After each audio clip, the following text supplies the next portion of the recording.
Hello, my friends. My hair. This is the best we're doing today. This is the best we're doing. I get it cut and trimmed tomorrow. I am very excited. Wait, what, Susie? Gender choker? Thank you. Susie, I need you to stop spamming my chat, please and thank you. You're a moderator, you should know better. But hello, welcome my friends. If you are new here or watching this as a VOD on YouTube, hello and welcome. My name's Erin Gray. Today we're going to be playing Day 5 of Citizen Sleeper 2 Starward Vector. If you are watching this as a YouTube VOD, feel free to skip ahead to the appropriate timestamp where we actually start doing the gaming things. But for now, we're going to chit-chat, say hi, catch up, because last time I streamed was on Tuesday. Susie fired number, ? Yes, exactly. Yes. Love that choker. Thank you. This is a hot chocolate choker? What? Hot chocolate in the room with us, sir? This is a hot topic choker. There's two of them. There's one with the yin and the yang. Gotta grab that cheese. Yes, grab that cheese.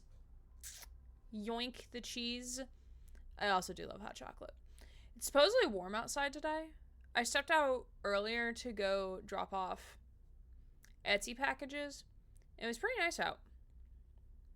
Hot chocolate choker. I do have a boba choker, or not choker, a boba tea necklace that can look like hot chocolate if you want it to be.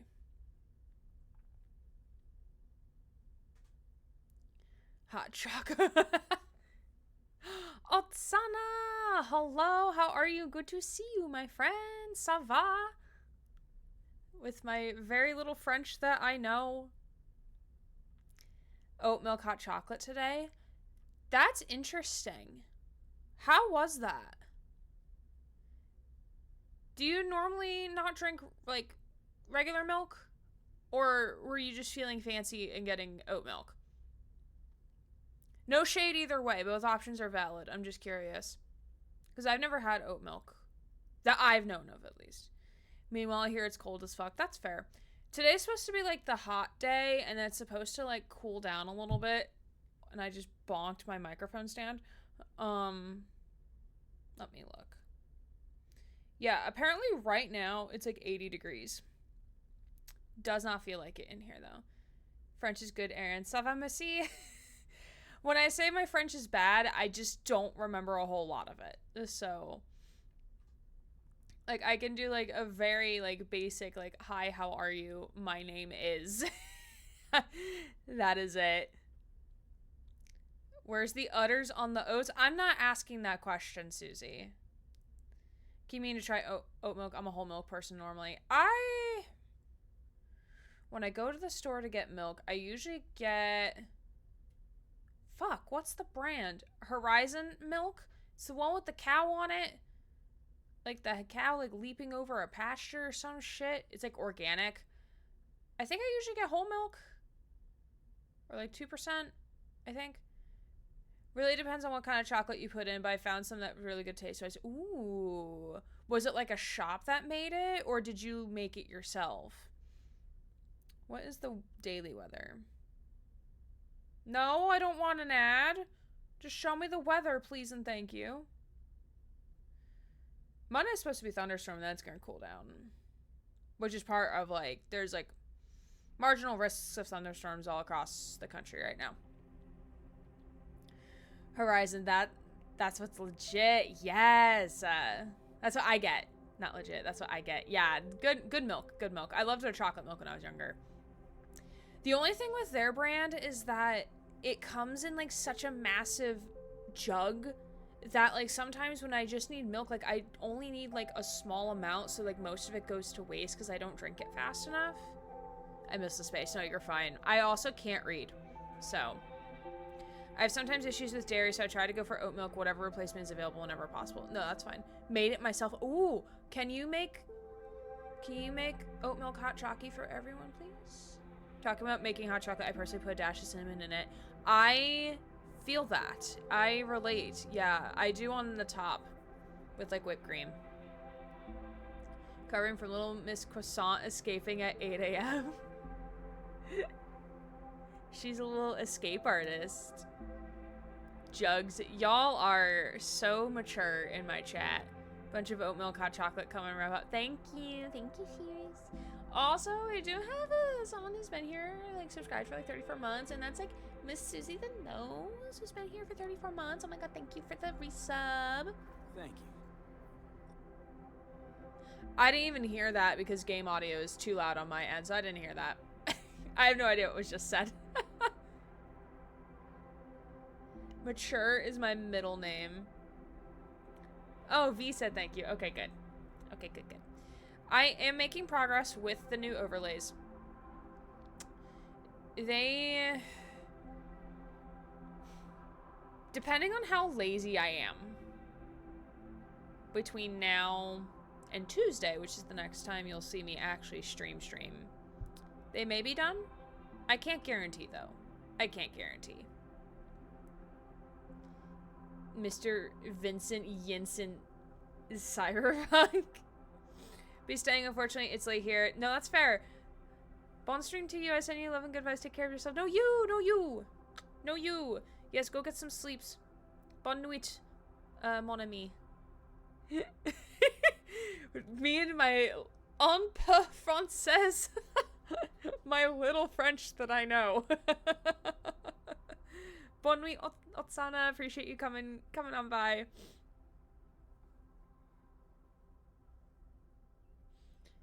Also, those emotes are cute. Oh, that's a cute... Wait, look at the hug emote! Y'all, look at the hug emote that Otsana put in chat. It's Connor 60 and 9s. Oh, that emote's adorable. I think... Is that false securities art? Wait, can I click on it? I can. I knew I recognized their art. Aw, it's so good. Sorry to keep you longer. I just saw the emote. I'm like, wait, look at that hug emote. Very cute. Merci beaucoup. Merci. Cheers the cat. Wow. Wowzers. But yeah, new overlays should be done hopefully soon. Hopefully, if I can get my ass in gear to make thems. Nine's Deadpan, my beloved. I love that man. Like, as I'm doing, because, like, it's not just an overlay overhaul that I'm doing. It's also, like, not like a rebrand, because I'm not changing, like, the channel name. I'm just changing the aesthetic of the main overlays. Like, we're still gonna have the Dead by Daylight overlays are gonna stay as they are. Then we're gonna have the new codename Good Game overlays as well. And then, like, this is gonna be kind of like a reimagining. One last hug from the arcades and I'm off. Ah, look at them. Look at them. They're so cute. Oz, thank you for the lurk. Much appreciated. Take care of the youngest Aaron Gray viewer. Take good care of them. The 1-year-old Bebe. Hashtag not Oz's Bebe. Disclaimer. So many cat emotes currently. I love it. No, that's fair. That's fair. But yeah, overlays should be done hopefully sometime next week. So, and my birthday's coming up. Y'all, I honestly don't know what I'm doing for my birthday. I put it on my, like, Finch to-do app as, like, a figure out birthday shenanigans. And I'm like, I got nothing. I have no clue what I want to do. Gray Borth. Gray is gonna be not 25. Not 26. I'm gonna actually be 27 now. Which feels fake. It feels so fake to say. Birthday? Yeah, not this Monday, but the Monday after. I have something prepared for your birth. I am scared. I am scared. Saving up for it? Why? Because I'm always scared. When people say they're gonna do something, I'm a little scared. Look at all those cat emotes. Wow, I love that one the most. That guy. The shaky guy. It was not too many. I love. It was great. It was fantastic. Expecting Automod to come for me. I don't think we have Automod on. If we do, it's on like the very basic. If we do have Automod, it's like for specific flagged terms. Like my full name. Like my full legal name. Just got not quite used to 26. Now I'm a half year from 27. Same. I mean, I'm like a little over a week away from being 27.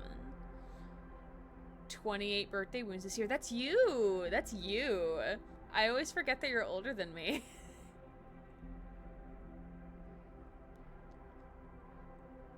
But yeah, I have no idea what we're gonna do. I have no clue. I don't know if we're gonna play Dead by Daylight. I don't know. I have no idea. We're gonna stream that day. That's all I know. I just know we're streaming. Things are happening. That is it. I don't know anything beyond that. You're the more adult of our twinship. Well, thank you. Thank you. I will take that as a compliment. Turn this light on. I mean, I don't probably need to have this light on. It just feels very dark over here.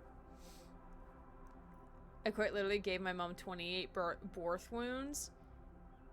I don't know what you mean by that. I need you to explain.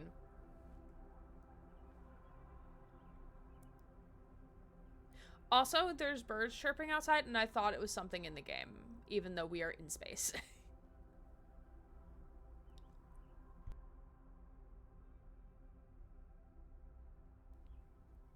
Yeah, I had an interesting week.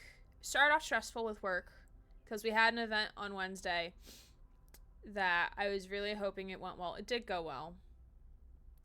And then from there, it was kind of like smooth sailing downwards. We're out of the first phase of peak advising, which like summer peak is kind of like mini peak because we do get some crushes of students, but it's not like super overwhelming, which is nice. But the next week and the week after, we'll probably see a slow uptick in students just because we're heading into fall registration, and that's, again, summer's optional. Students don't have to take summer, but fall is not optional unless if you're graduating or taking a leave of absence. So we're probably going to see an uptick, but I did take 3 days off of work because I deserve it. I deserve it. Born a week and a half late, so my skull was just a bit more solid than the ideal. Oh, gotcha. First they tried sucking me out, and then they cut me out, and I gave her high blood pressure. I don't know what I did to my mom.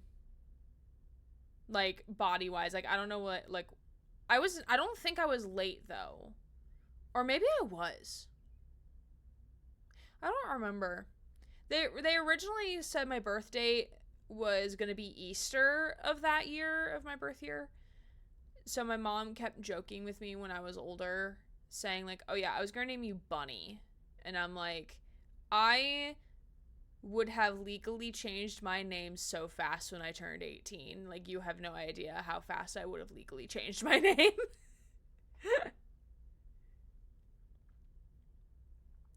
Forever have a flat part of my skull where they tried to remove me with the Henry Hoover. Is that, like, medically a thing?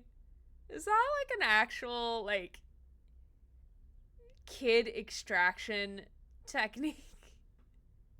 I was very punctual. I think, like, if I wasn't on time, then I was, like, a day or two late, I think. If I recall correctly. I don't know.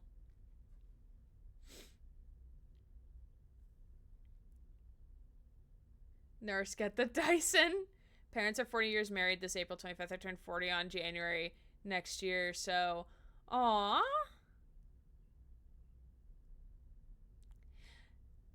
I mean, not aw about what you're implying here, Shears. But, like, cute that they've been married for 40 years. Also, in my eyes, you're not technically 39 or 40. You are my age. So you are also 26 going on 27. That is how I perceive all of my internet friends. Susie, you did not have to say the quiet part out loud. You did not have to say that. In my good Christian Twitch chat? How dare you? But in other interesting news, where did I put it? I put it over here. So I sent a Etsy package, or not a package, I mean technically it was an Etsy order to someone, and I got a notification from the P.O. box like, oh hey, like, you have something here. And I was like, oh, it's from this person I sold something to. Like, why are they sending me a thing? They sent me a thank you card. They sent me a thank you card with, like, actual pressed leaves on it. Like, this is definitely, like, hand done. Like, they made this. I also approve being assigned late 20s by streamer. You're welcome, my friend. The card smells like nothing, Susie. It doesn't smell like anything. But basically, it was like a little thank you card saying, like, thanks, we just moved from Texas. Like, I have a couple members in my family who are transgender, and Texas is very not safe right now. And how much they love my artwork. And I'm like, it was very sweet. It was very sweet of them. And it's just, like, a good reminder of, like, why, like, queer art needs to exist.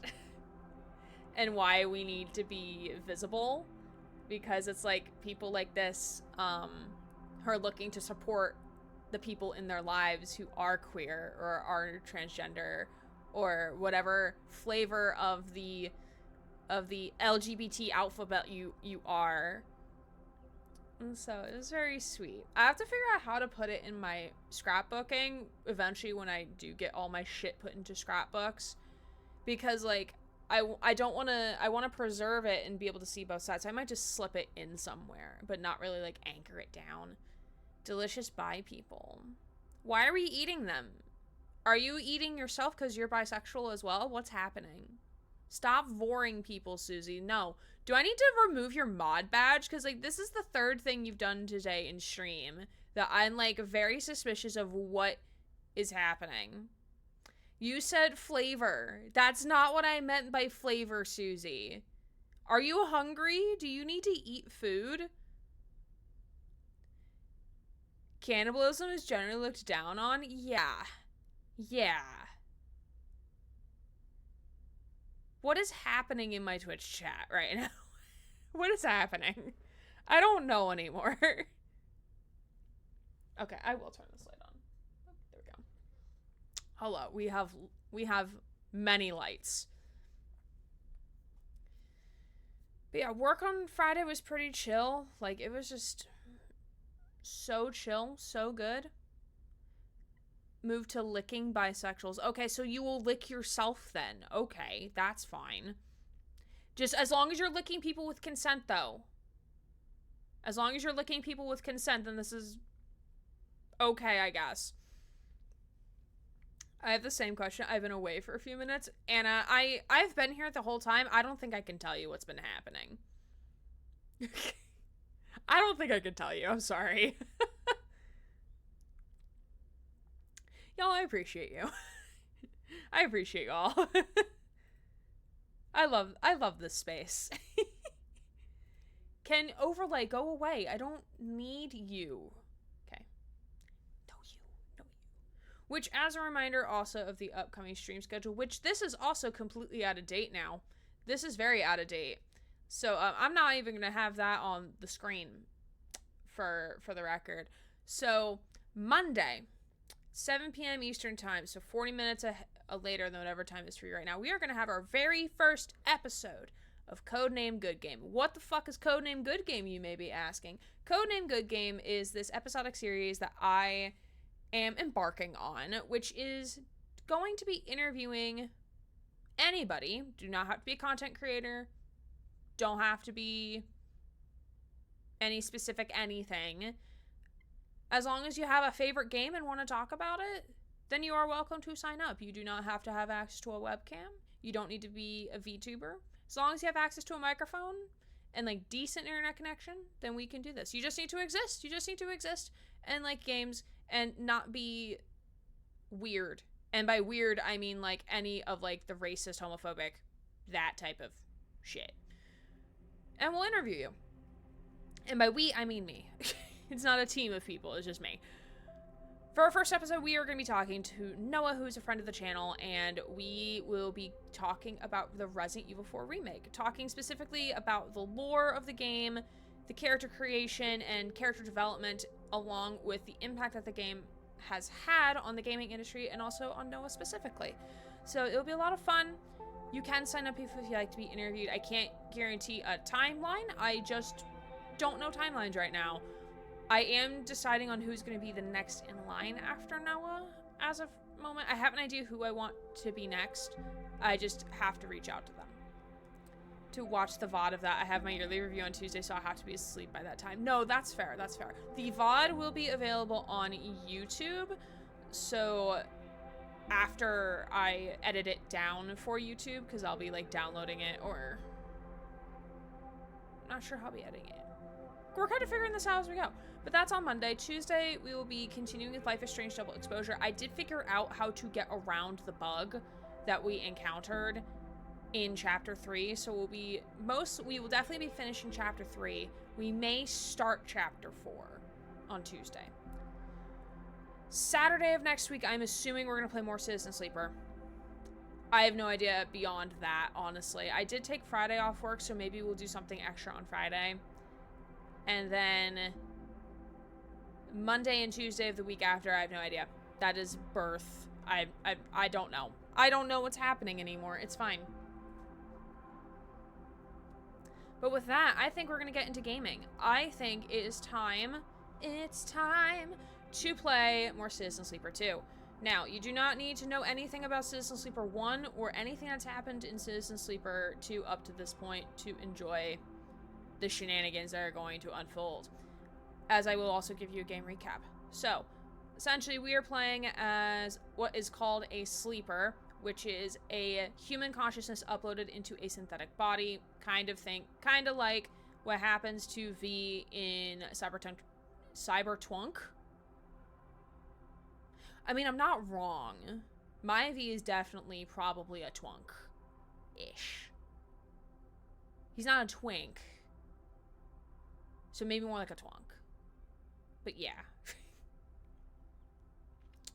Cyberpunk. Yeah, that's where we're at. That's where we're at tonight. That's where we're at. So kind of along the vein of V and Johnny in Cyberpunk 2077. We currently, right now, the current mission we are in is we are helping the captain, the pilot of our little ship that you can see floating in the left bottom quadrant of the screen that is covered by the game recap logo at the moment. We are currently on this planet/station called Wellspring, trying to find his sister. So, like, it's one of the major quests. We're trying to locate where she is, and we found out last time that she is like a contract worker, and so she's being forced to like stay on Wellspring essentially. So we're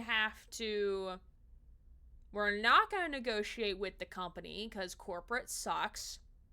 We don't like corpos. So Seraphim wants to negotiate with corpos, but we're not doing that because Seraphim's a fucking hothead. Even though he's our second husband, he's a hothead, and we understand that about him.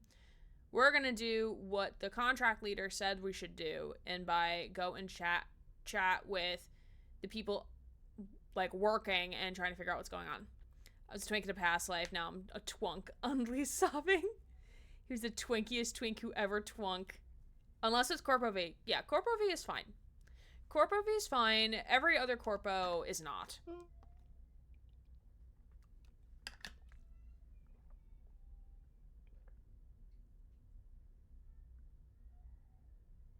There's a child screaming outside.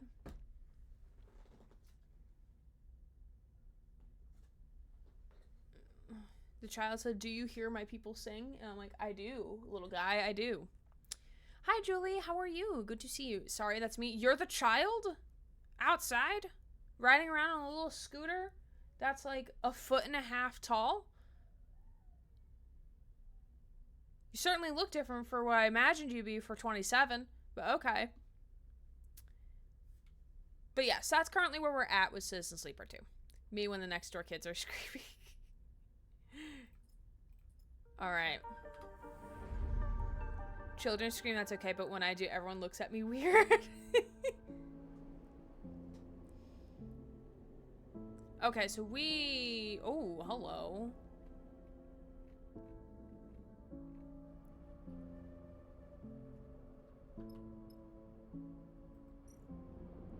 Pit head. Oh, this is where we need the pass. Oh, which we have one.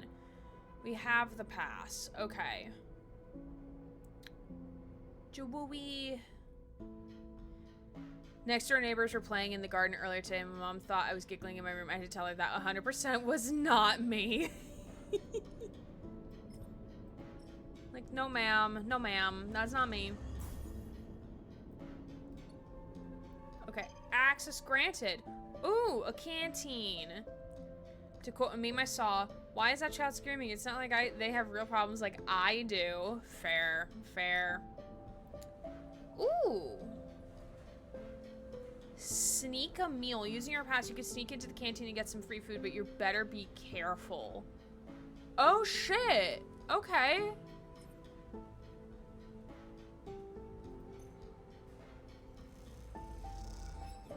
Oh, okay. Let's pull this out. Oh, sneak like Genji. Hell yeah, positive outcome. Fuck yeah. Ooh, ice mine. I feel like kids scream way more than we were kids too. Like, I was told not to scream unless I was in danger, and now they do it all the time. Yeah, there's a kid across the hall, obviously living with their parents, but like they scream all the time. And like, I'm not one to like judge or make judgment, but it feels like almost like neurodivergent meltdown type of scream, or like non-verbal type of scream. It doesn't feel like a playful type of thing. I'm not sure.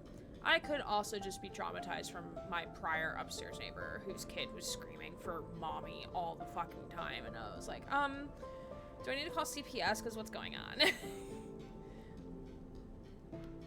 I never screamed with tantrums. I went silent. Oh, my mom punished me. Not like paddled me, punished me, but like sent me to my room, not allowed to play with toys, punished me.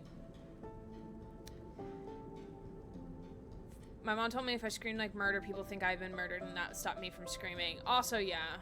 I don't know if my mom told me that, but sentiment is still there. Like, I get it. Okay.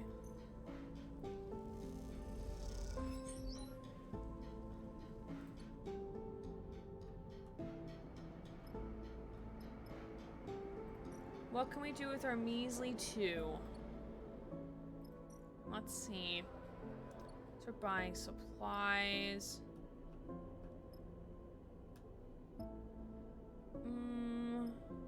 It could work.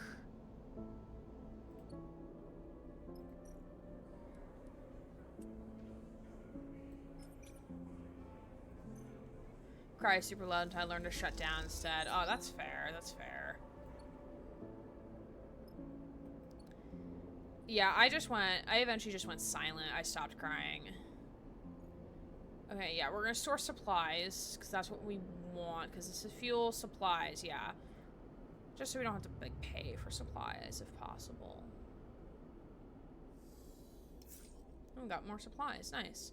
Exactly what I wanted. Alright, ice shaft. Okay.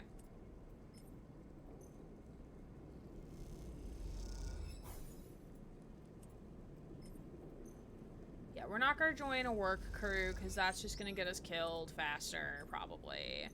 Okay. Handholds. Okay, we're close. No cigar.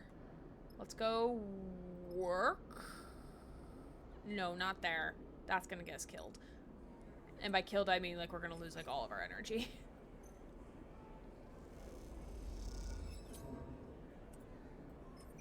We're still gonna lose all of our energy. This is fine.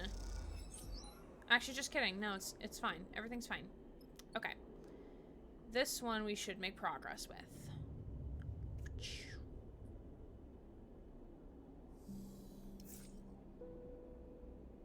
Oh, nice. We got more supplies out of that. Sleeper, wake up.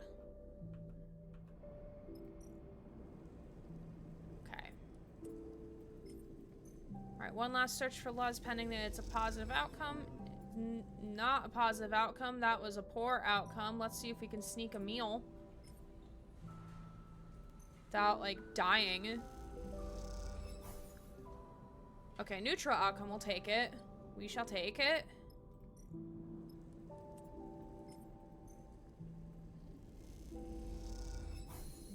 Nice. Okay. First dialogue section of the night. The shaft descends towards a sump, if you know, you know, in the depths of the pit. Here, the air is freezing cold to prevent the ice from melting into globules? Globules? Globules? I don't know, man. Words are hard. Of floating water. If your breath carried water, you would be able to see it in the air, but the absence of steam in each exhalation only serves to remind you of your own strangeness. Not that anyone else notices, the workers' heads are low, their eyes fixed on their work, shuttling chunks of ice and tools up and down the shaft. At the end of the nearby tunnels, you see bright sparks of ice cutting in progress, slabs hanging in the air in that strange way they do in Zero-G. This is the science fiction version of the opening sequence of Frozen, where they're out on the ice lake singing their, what is it, like, Nordic tune as they're making the ice, getting the ice cubes from the lake. Like, I remember the song very vividly because that became a fixation of mine for many months. That I transcribed it numerous times for the clarinet and voice. Yes, you can nom and lick it. It's fine. It's fine. Some loose memories of the time before Darkside, before Lane, before Freedom come to your mind. The familiarity, I can speak, of the cold, the sparks, and the endless toil. It chills you more than the packed ice on either side of you ever could. I've never watched the film. That is fair. I was forced to watch it because we played a medley in freshman or sophomore year high school. And anytime we play a medley of something, whenever we have, like, an in-service day for band, which is basically like, hey, the teacher's here, but he needs to do, like, other work stuff, we would watch a movie. And it would often be related to something we were playing in class. So we watched Frozen. And I was, like, half committed, but also, like, not committed at the same time.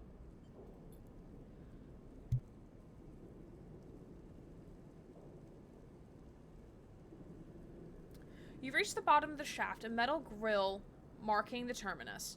It squeals as you push open the barred door set into it, and safety lights flicker on, lighting up glittering ice particles all around in the hard beams. It is as if the stars are held here in this cavern. As your eyes adjust, the massive space comes into focus. It seems to have no up or down, just countless dark shafts and terraced pits cut into the side. All around, silhouetted by their work lights, contractors cut and haul together. This is where those locked-in workers are being held, caught in a contract clause that permits an endless shift. The atmosphere is grim. At the center of the cavern floats a construction of welded-together habitation units. A heavy twist of cables stretches from this improvised structure past you and up the shaft behind, tethering it to the central power source. On each of the 6 sides of this strange apartment block, a set of struts project outward. bracing the construction against the cavern walls. The block itself is wrapped in insulation, clad in protective plates. It glows with small apertures and lights. You approach the nearest entrance. Everything is bitten by rust, by decay. If the bars on the entrance weren't a clear enough indicator, it is obvious now that this place is a prison. Oh yeah, the visual descriptions are really, really good. The door says are open, letting out a blast of warm air. You quickly duck inside and it seals rapidly behind you. The cramped interior passage glows warmly, but its ragged condition keeps it from feeling cozy. You follow the corridor, ducking beneath hanging wires and loose insulation. This is where you were told you would find Luz, or whatever her real name is. You come out into a communal mess. Counters and food preparation units fitted into the walls, cushioned stools and couches scattered around. A couple of contractors are stretched out in the space, one of them snoring loudly in the corner, another sipping from a food packet on a stool. Ooh, hello. Suddenly, yeah, she does look a little bit like Seraphine. Just a little bit. A door on the far side opens out of the cavern, letting in a flurry of ice shards that quickly become scattered orbs of water. You watch the figure as they glide into the warm light of the interior with their dark hair and bright eyes, and know this is who you are looking for. You meet her eyes with hers, and something sparks in that dull and cloying room. It's as if she recognizes you. Sleeper? She looks in a haze, her hair stuck to her forehead with sweat, her eyes still adjusting to the interior. Luz? She nods slowly. You see her scan you, taking in your clothes, the way you hold yourself, your face. For a moment you feel exposed, aware of your damaged vinyl skin, your industrial markings, your doll-like features. You feel the familiar sense of being objectified, but also something warmer below it, a recognition of what you are. She blinks, exhales, and shakes her head, realizing she is mistaken. Give me a sec, alright? I just finished cutting 100 cubic meters of ice. She pulls back her hood. Haven't seen you down here before. They just contact you or something? The tension drops, but you get a feeling she isn't quite looking at you. She crosses to a food unit and pulls out a packet, slotting it into a warmer. She thumbs it on. First sleeper I've seen in a long while. She doesn't take her eyes off the slowly warming food. You'll do okay down here. I know you folks are tough and stick with a job. That's good. The rest I can show you once I've eaten. She laughs a little to herself.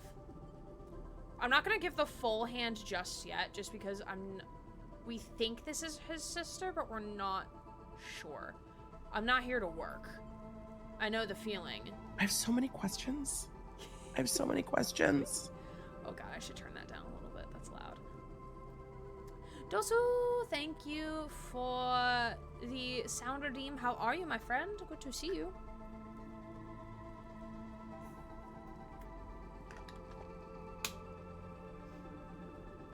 We are currently talking to what we think is our pilot's sister, which is the whole reason why we're on this planet, rock of ice. Avi.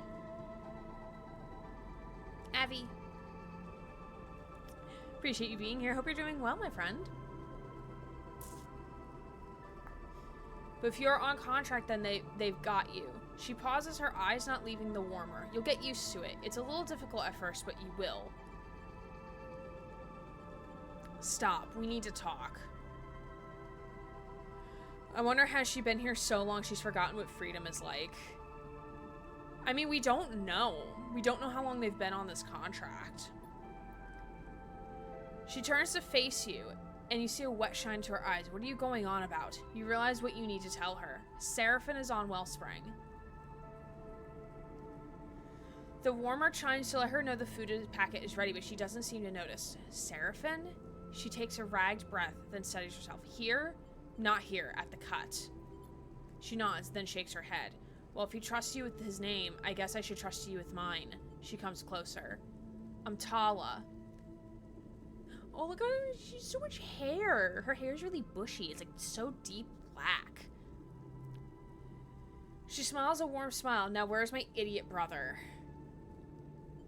I'll take you to him. She laughs nervously. Sorry, this is not what I was expecting on my lunch break.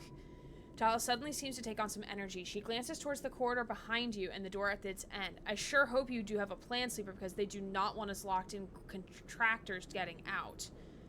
She moves towards the corridor. There's security in the shaft, and then again at the pit head. You must have passed through the checkpoint at the entrance too. I doubt we can bypass all those. She turns back, grabs her food packet, smiles at you, and shepherds you towards the corridor. Or you could run a distraction maybe? Or is Sarah already on that?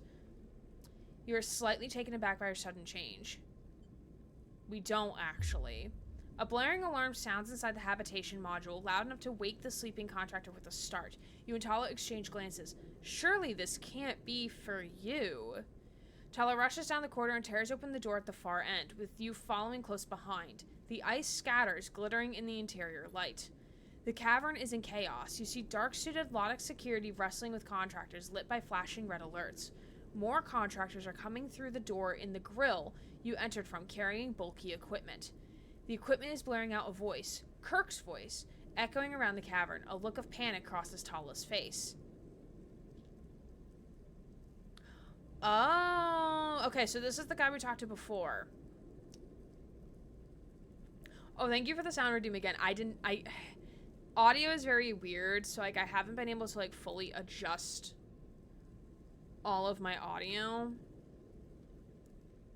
But we also do have a plot recap redeem if you would like a mini plot recap of where we are, what is happening as well. But I do appreciate the redeem anyway. A general strike is now in effect. All contractors should down tools and hold in place. Extraction will cease until our terms are met. Kirk's voice distorts and shifts. We have blockaded all traffic to and from Wellspring. We seek the resignation of the Syndicate's leadership and for a new Workers' Council to be installed in its place. This cycle, we will shut down the shaft. Any worker not willing to strike should leave now. There is a screech of noise and the message begins repeating. He watches the security are pushed back towards the grill, outnumbered by the gathering workers. Look at them going on strike. We support it.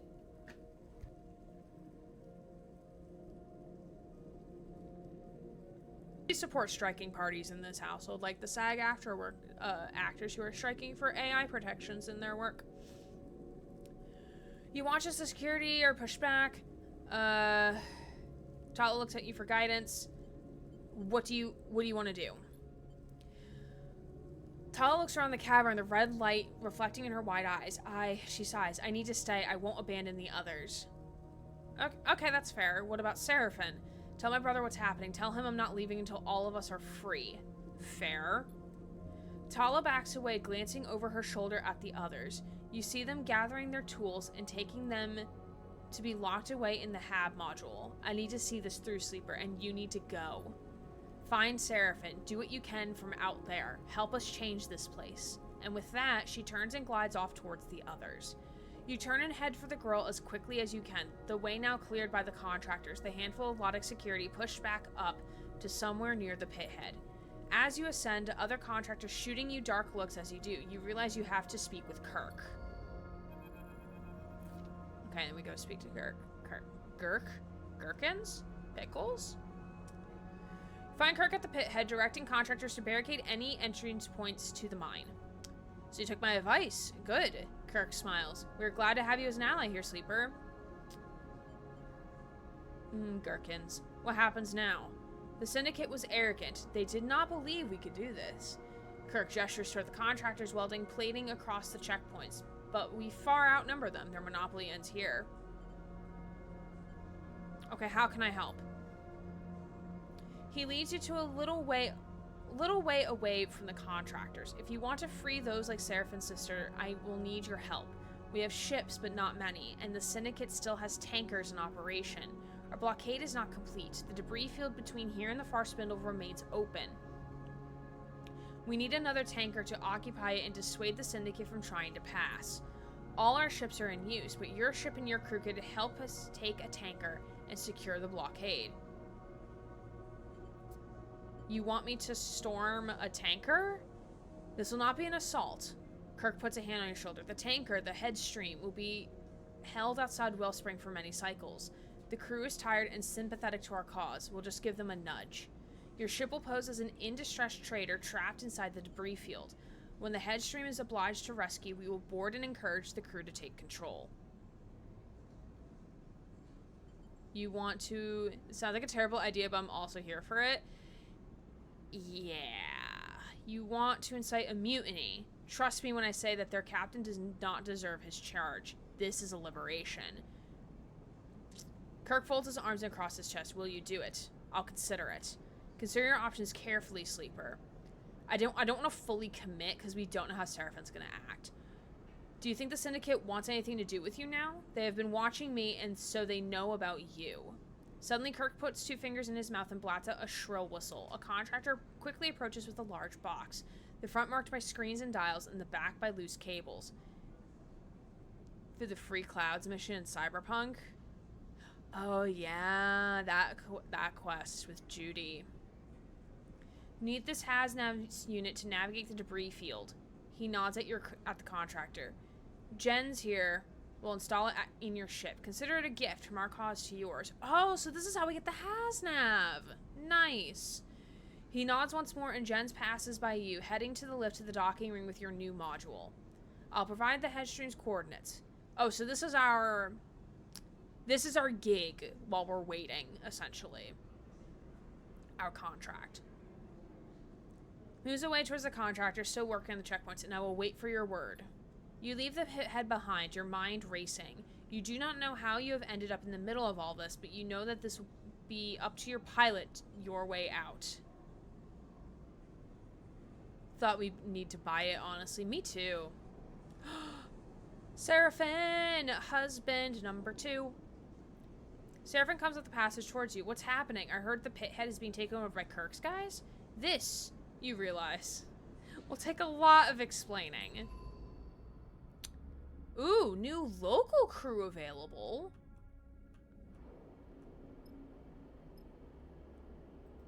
Local crew? We're gonna end cycle though.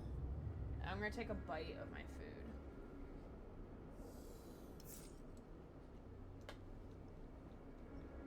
Who's the local crew though?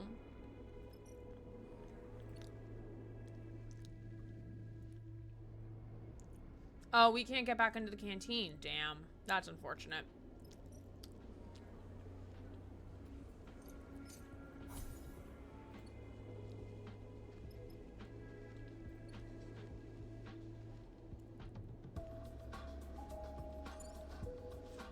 Imagine the conversation with Seraphin like an old married couple. Oh, yeah.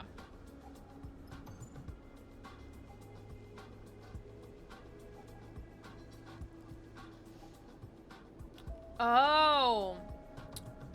Headstream is holding in the debris field on Syndicate orders. Kirk believes it's the perfect target for a mutiny if your crew can get on board and inspire one. Payment Tala released. Ooh. Okay. So he has that and endure. Oh, okay. Wait. Oh, yeah. So we're bringing Bliss. Yeah, we're bringing Bliss. They really did throw us out. I mean, they're doing a protest. It makes sense. Yeah, Kirk is great. We like Kirk. Oh, dang. I didn't realize I got new dice for this. Dang. Should have used all my dice so I still had them. The headstream looms large in the cockpit windows as the comes to a stop. Can't believe you talked me into this. Seraphin sighs. This is not a good plan. Convincing Seraphin to take Kirk out to this Lotic freighter wasn't exactly easy, but with the pit head on lockdown, there really weren't any other options. A voice crackles over Seraphin's terminal, loud enough to hear but quiet enough that you can't pick out what's being said. We're gonna stay silent. You first the urge to ask. The tension in the cockpit is palpable. All of you aware that this ruse could fall apart at any moment. Cannot say no to Sleeper. Noted. Seraphin. You look behind to see Kirk floating by the doorway. You keep them talking, alright? Seraphin flicks the comm switch and begins speaking to the Lotic ship, thanking them for their responding to the distress signal, trying his best to play the part of the nervous trader suffering an engine failure in the debris field. Kirk jerks his head for you to follow him into the corridor, and you unclip from your seat and float out behind him. If it's okay with you, I'm going to play the captain on this one. His flat stare suggests he isn't asking for permission. Fine by me. I appreciate it. Let me tell you how this is gonna go. He starts moving down towards the airlock, and you follow as he talks. The headstream has been holding here cycle after cycle while Wellspring tried to quash our little rebellion. Now the blockade is in effect, well, they'll know that they have to hold out for longer still, while the messages from Lotic operations get less and less frequent. He stops by the locker, swapping his Lotic uniform for an old flight jacket. This is a ship full of tired, unhappy, underpaid, and underfed workers. You both arrive at the airlock. We just have to nudge their anger in the right direction. There's a hiss as the airlock cycles. Lotic are coming aboard. Kirk catches your eye and gives you a wink. Oh god, Lambert's hot too. Oh no. Oh no. Why is he also hot?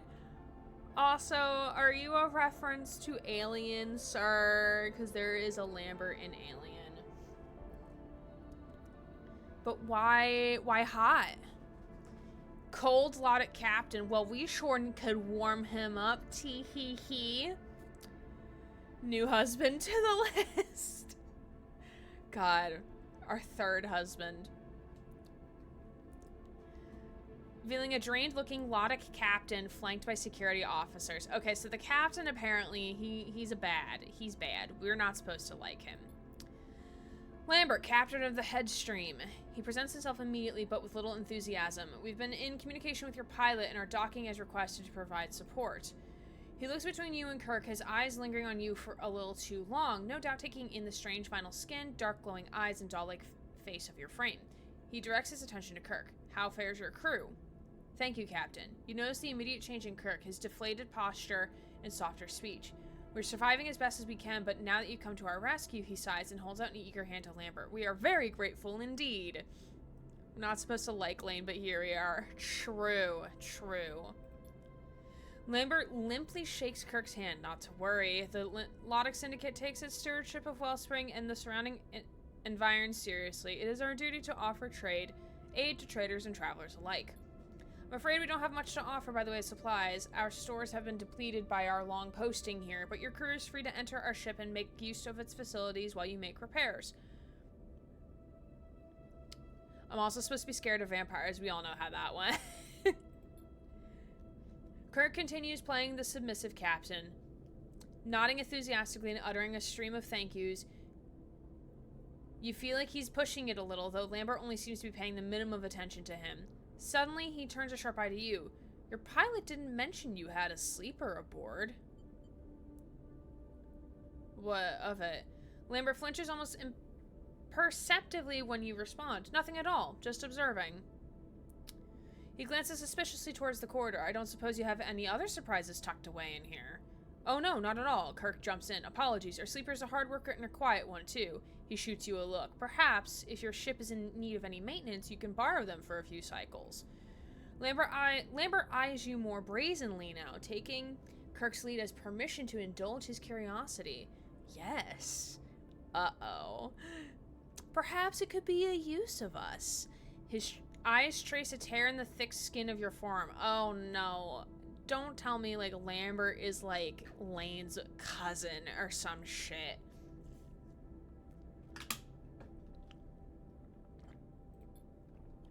Kirk smiles. I'll send them to speak with your crew. I'm sure they could direct the sleeper to appropriate tasks. Oh, they'd love that, Lambert jokes. They're a work-shy bunch, this lot. I'm sure they'd be eager for a slave. The word sets you on edge. We're gonna stay silent. We're gonna play the part. Stay silent.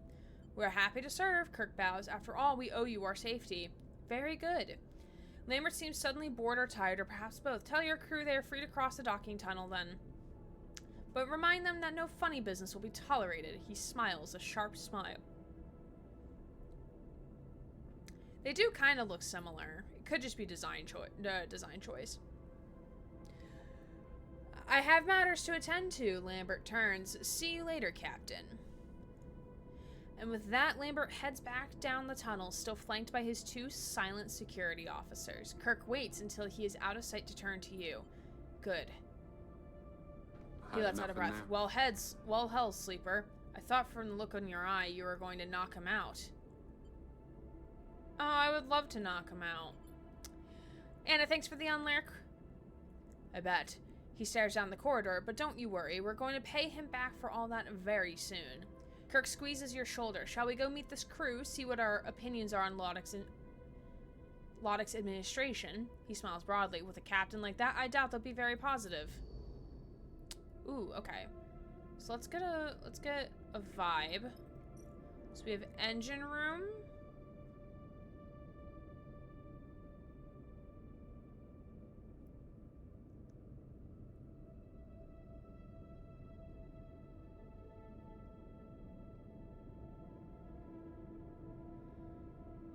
Okay. Then this.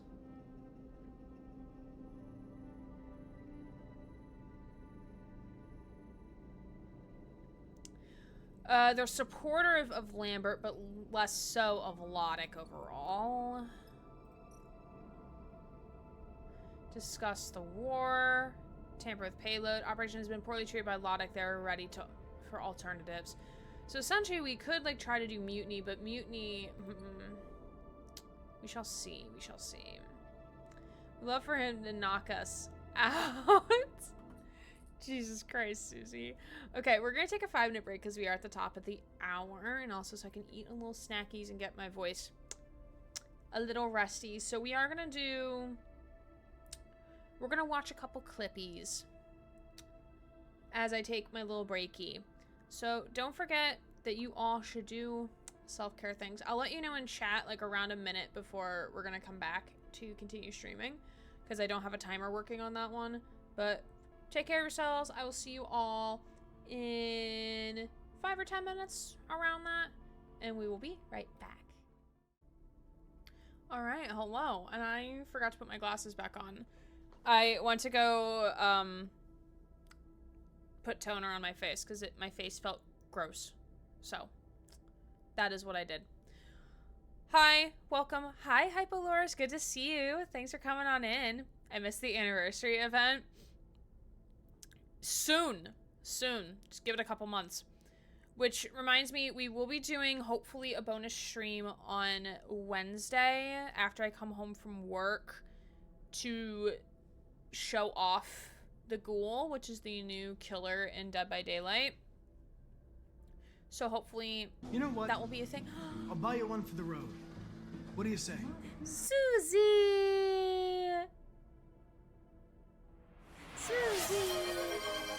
And a hype train. What? Oh my goodness, I started a hype train. Oh my goodness. Thank you for the 5 gifties. Such a splendid offering to me. How very thoughtful there, my kin. I am taken aback, though I accept. You're feeling very kind today? Are you saying that you're not kind normally, Susie? What are you implying here? I appreciate it. Thank you. Thank you for the 5 gifted subs to Drew, to Halo, 7th Armstrong, to Level Up Pixie, and to Extraptext. Yeah, that's a name. Thank you for the 5 gifties. Much appreciated, my friend. And again, thank you for starting a hype train. Much appreciated as well. We're going to continue and dive back into not Life is Strange Double Exposure. This is not what this is. This is Citizen Sleeper, where we are going to incite a mutiny. That is what is going to happen. And you know what? I'll buy you one for the road. What do you say? Oz. Also, thank you for the 5 gifted subs. Such a splendid offering. And we get Aries talking How again. very thoughtful there, my kin. I am taken aback, though I accept. Put my glasses back on. Oop, there's a smudge. There is a smudge. There's a smudgy wudgy. Putting baby down to sleep, BRB. No worries, no worries. Hi, McGreever. Hello. Yes, you got a gifted sub from Oz, who also gifted a sub to Cappy Barbells, to Combat, to Mirror, and Krontrock. Thank you. Much appreciated.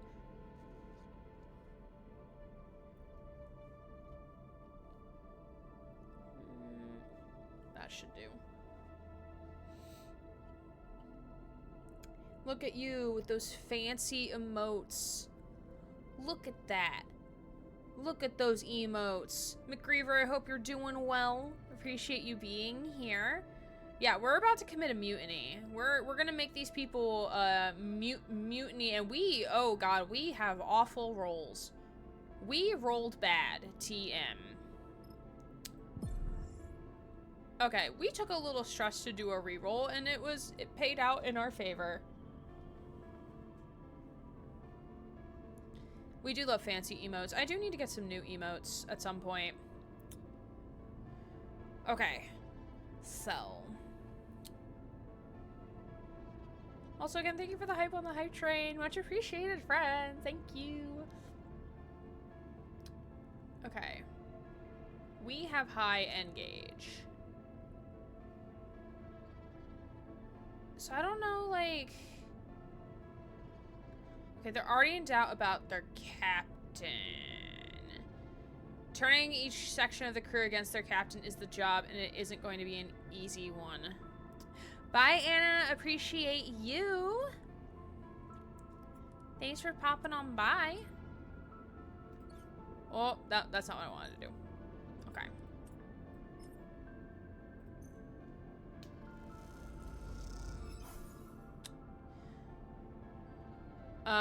One crisis active. +1 per cycle?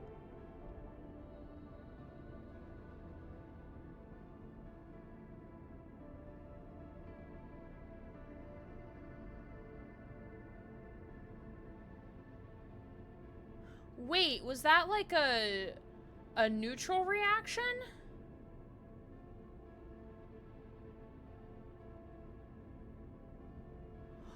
Oh, wait. Oh, I get it now. I get what's happening. So we have to finish this wheel to get... This is the overall clock for everything to get the mutiny. Okay, I understand it now. I know what we're doing. Okay, this makes more sense. This makes a lot more sense.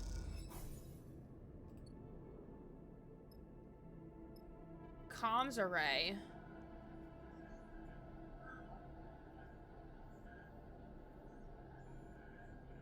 Has started sending updates on the growing tension to Wellspring. This is trouble.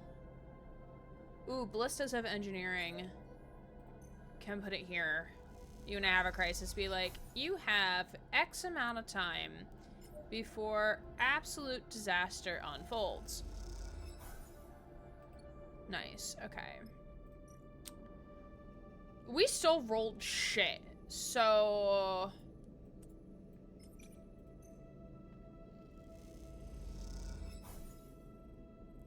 One Lodic stress. Oh, fuck me. Oh, god damn.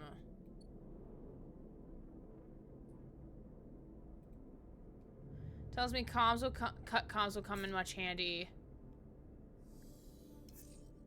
Okay. Oh, we got good rolls. We got good rolls. Oh god, and they're taking more stress.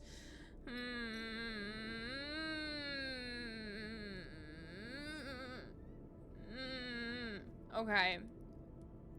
Yeah, Bliss with the 2 6s over here, but I'm stressed. Remember how I said earlier this week I was stressed?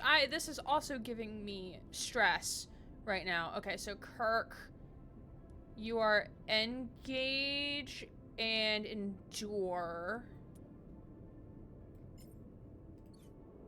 What? Let's see. Oh, a hype chest. Choo choo.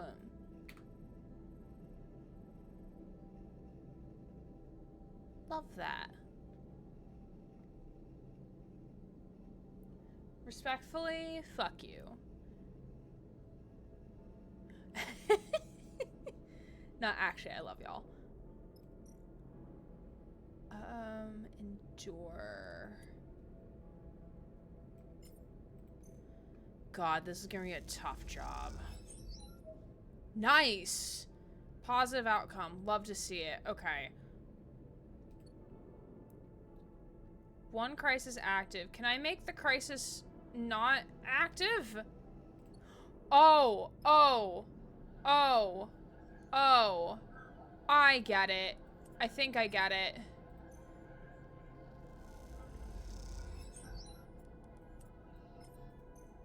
Give us a positive. Give us a positive.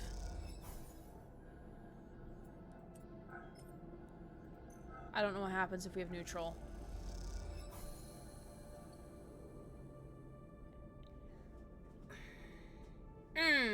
That's how we do it. I wish I had figured that out. Okay, that was a little wonky. That was a little wonky on trying to figure that out. Okay. Okay.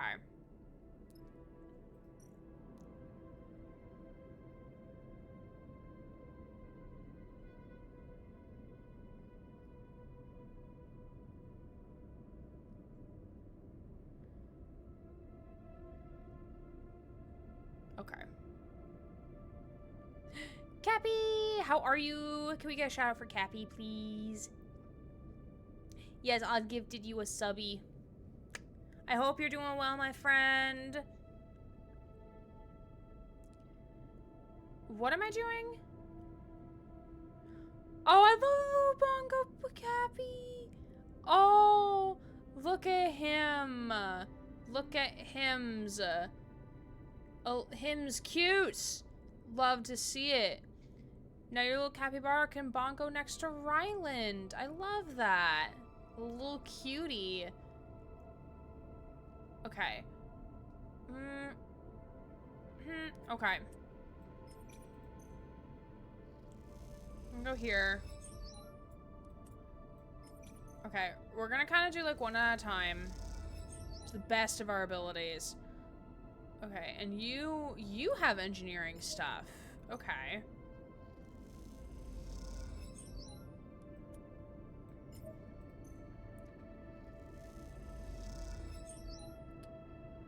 Oh, we're so close. Okay. God, I wish I had figured that before. We should be okay. We should be okay. And we rolled decent as well. All right. Okay, let's use this guy here. Fuck.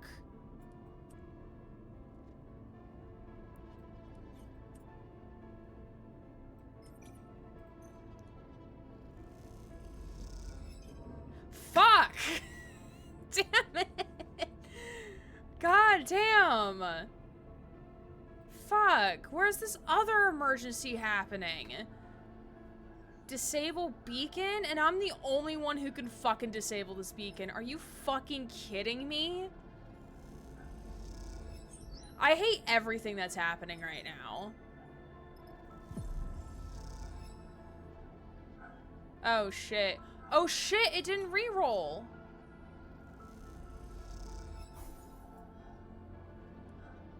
It did the re-roll, but oh fuck. I'm making so many mistakes. Can I go back to the beginning of this mission? Because like I feel like and I can't. Fuck. Because like I just did not understand like yeah, this was not intuitive on what was happening with each area. Damn, this hurts. This hurts a lot. Because I'm the only one who can fix this.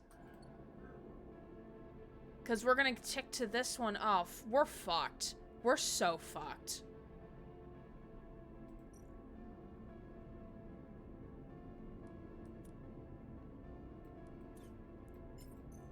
I don't trust any of my rolls now.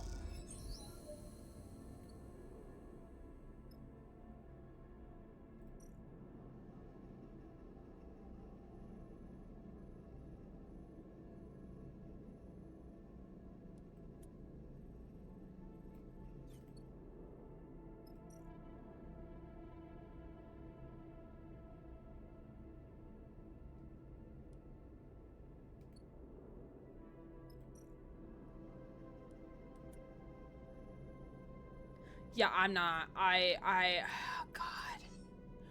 Oh, yeah, let's not do that. That's bad. Oh, you can't do anything there. You can't do anything.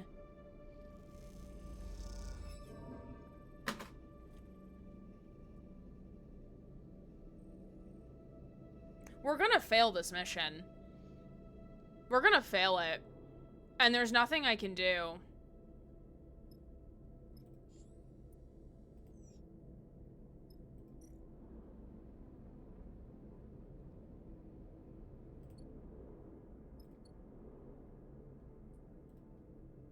Yeah, we're gonna fail this mission.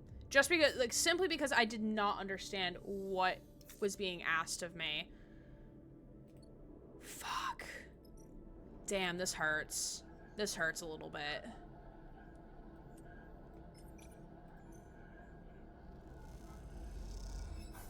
And there is an achievement, I'm pretty sure, paired to this. Fuck. Oh, are you fucking kidding? I'm tilted. I'm so tilted. Yeah, we're gonna run out of cargo.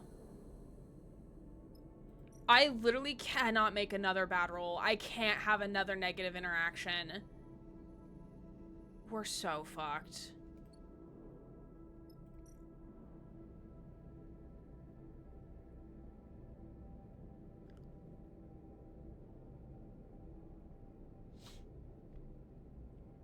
Yeah, and Bliss can't do either one of these, so it's literally just Kirk for these, and we can't do either one of these either.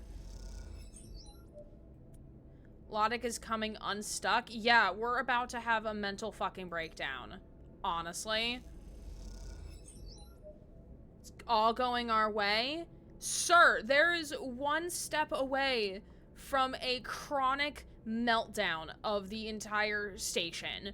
Like, what do you mean this is going our way? And we're gonna run out of supplies, so we're all gonna start starving. I don't know what you want me to do, my guy. Oh, and one of our dice broke. Which is fine, we can easily fix it. Improvised. Oh, we can't fix it while we're on contract. Oh, boo. That's right, I forgot about that.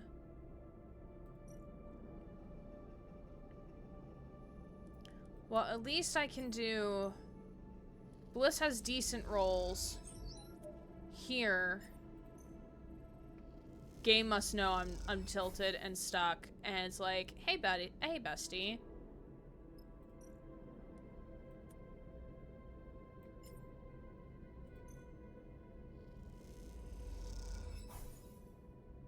Oh, I also do have improved engage here. Okay, so we're... I don't trust that 3. I don't trust that 3. Okay, so we have high interface. Okay, what we're gonna do is we're gonna do this one first. Because this one gets us... It's probably gonna get us closer faster. Hopefully, in theory. And this is gonna be guaranteed net positive. Okay. Okay, maybe we're gonna turn this around. Maybe we're gonna turn this around. We're gonna end cycle. We're gonna be, like, this is our last of our supplies. Please give me good rolls. Okay, I'll take it. I will take it. I will take it. Oh shit, we might pull this off. We might pull this off.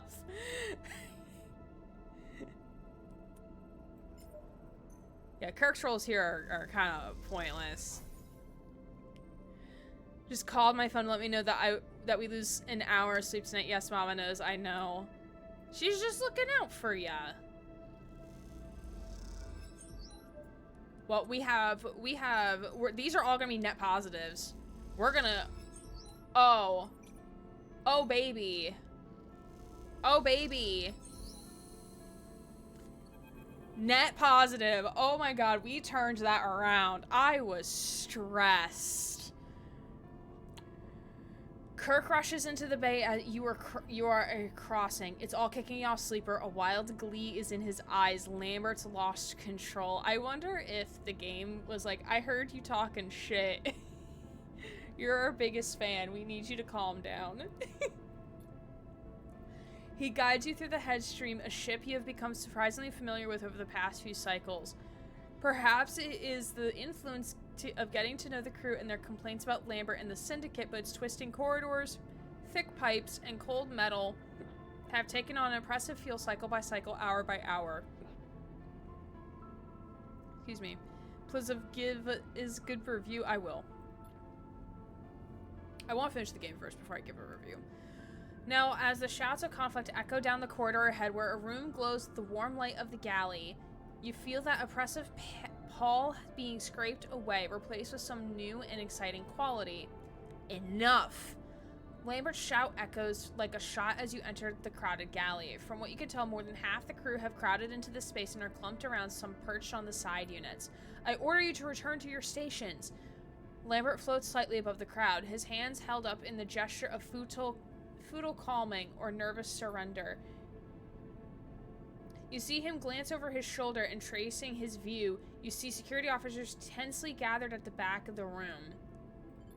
You turn to Kirk, ready to indicate the masked security, but you are met with a wide smile that makes you pause. Just wait. Kirk winks, and you turn to see security moving through the crowd. If you will not retreat willingly, I will have no other choice than to use force. Lambert's voice breaks with anger. Disperse! You watch as the guards form up behind Lambert, and then one moves forward and grabs him, forcing his arm behind his back.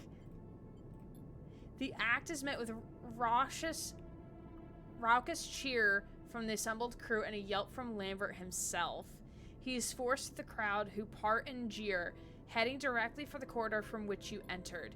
When Lambert is close, Kirk nods to the security officer holding him, and they stop. Lambert looks up in confusion and stares directly into Kirk's grin. You are officially removed from duty as captain of the Headstream on the authority of the Wellspring Workers Alliance. Kirk's tone is direct and clipped. This is done with the authority of a majority ballot of your crew. Workers Alliance? You have no authority. You're pirates. Lambert spits at Kirk. There will be consequences. W security. Amen. On that, we agree. Kirk nods to the security officers, and they wrench a struggling Lambert from the room. Kirk watches Lambert go, determination set in his heavy brow. What will happen to him? Lambert can enjoy the hospitality of his own brig. Kirk pats you on the back. We have a celebration to muster. The galley erupts in liberated joy, and soon drinks and food are passed around from a stash Lambert had been asking the quartermaster to keep back from his own use. You settle on a counter and look on the crew as the crew celebrates. You watch as Kirk moves effortlessly through the room, giving and receiving thanks in equal measure. Despite his intimidating appearance, you see him in something softer coming to the surface, something reserved for those he has struggled alongside, fresh allies and are old friends to him. After the celebrations have died down,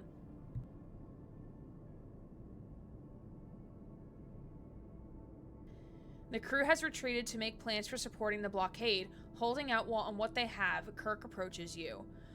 I hope Lambert likes having limited rations like the crew had. Yeah, really. Not toasting to victory, he offers you a transparent bag of ship brew moonshine.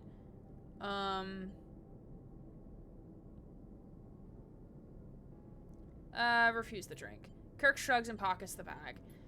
I think it's time we return to Wellspring. He took off towards the last crew members leaving the room. We've done our job. Say the word. I'm just the pretend captain, Kirk smiles. The ship out there is yours to command and everyone knows it. You suddenly notice how exhausted Kirk looks, his eyes dark and hooded. He looks towards the scuffed floor. Moo! Hey Leah, how are you? Good to see you. What's your goal? The freedom of all workers in the belt to benefit from their labor? He laughs weakly, the usual. That's not what's on my mind, though. He looks around the room. I'm thinking about the retaliation Loddick is about to visit on the good people on this crew. He sighs a heavy sigh. Kirk takes a deep breath and lets out slow.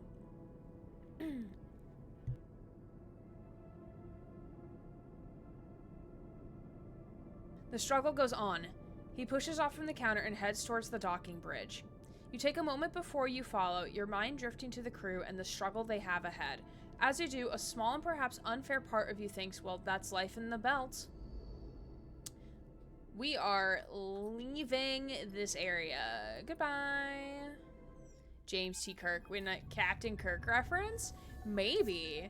I mean, technically they did reference. I mean, Lambert is also a name from Alien. Good. Glad to hear you're well, Leah. The cut thrums with tension. The steaming city and its brash inhabitants have quietened. Not to silence, but to a low rumble of conversation. The blockade is holding, the syndicate is waning, and everywhere there are plans to be made. You and Seraphim float idly in Chasm Row, many stories deep in this wound and wellspring side, waiting on Kirk not far from the place you first met. A meeting Seraphin still has lingering bruises from. Kirk is inside somewhere, and like every other Lodic contractor, he is making plans. Even before you arrived back in Wellspring, he had hijacked the rig's transmitter to speak with his fellow conspirators and make arrangements for his arrival. Oh god, I wonder if he has other plans that he's not telling us. Shirt in a fist fight for the 8th time that week. Bed's the next alien woman he sees his eyes with. I have not seen a lot of Star Trek, I will admit. Watching Kirk's plot to unfold made you realize that despite your involvement, in the end you are just a subsidiary part of this struggle, a chaotic outside actor with effect but no real influence. Now, waiting for Kirk's return, you feel a little solace in that. You aren't ready to be dragged into another struggle, not yet. You still have your freedom to win, and looking at Seraphin next to you, you know that he does too. Alright, we're on. Kirk comes from a passage nearby, nodding to the two of you to follow. He leads you both into the Rhyme Market passageways, this time not to the steaming market hall that lies beneath the deepest streets, but to a cramped room walled with pipes and rusted panels. No, of the plot of the OG series is Kirk loses a shirt in every episode, beds a woman, saves the day, the end. Splits up another argument between Bones and Spock. Just a little longer, he nods to you both. Hold here. He exchanges a serious look with you before pushing off and gliding back out of the room. You watch Kirk go, your relationship having settled into a quiet and mutual respect.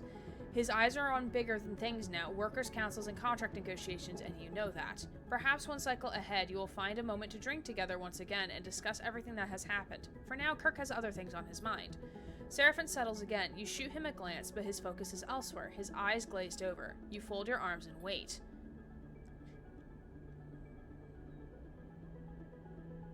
They get to see each other again!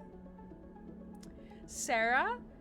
Tala enters so quietly that in the dim room you barely notice her. She shoots you a look and a smile as she enters. Thank you, she mouths silently, and then turns to her attention to her brother. Tala. Seraphin says her name like a sigh, like an exhale. He is shaking his head, his eyes already shining with uncontrollable emotion. She rushes across the room, flying into Seraphin at speed. They embrace, softly spinning in the dusk and dark, their fingers dug into each other's backs. Oh, this is so sweet! Me? Not me also tearing up. They separate, a couple of pristine spheres of briny tears spinning away through the air as they do. You're safe, Seraphin nods, taking a breath. I'm safe. She smiles reassuringly, settling him, and in that settling, this gesture of care, you see a whole network of signs and secrets. Tala is the calm to Seraphin's storm, the big sister who eases his heart. She looks him up and down. You're so big, Sarah. She laughs at her own statement. You've grown up. She's tried to make it sound approving rather than patronizing. You're just the same, sister. Seraphin shakes his head, calling me big but making me feel small. The moment the statement leaves his lips, you feel a chill in the room, and you're not sure if he meant it. Tala flinches a little, hurts, but not wanting to show it. I came to find you, Tala tries again. I needed to find you. Seraphin looks torn, and you see in him something you have to come to recognize. The slow and careful raising of his defenses. Why now? He looks away. It's been so long. It's been a long time, Tala. Mom and Dad finally decide they want me to come home. A ripple of emotion runs through Tala, one she can't hide. Sarah, after you left, they're gone. She sighs. I thought you would have... She struggles to find the words. It's been a long time. Oh, so he left the family. The parents died, but he never knew? It has.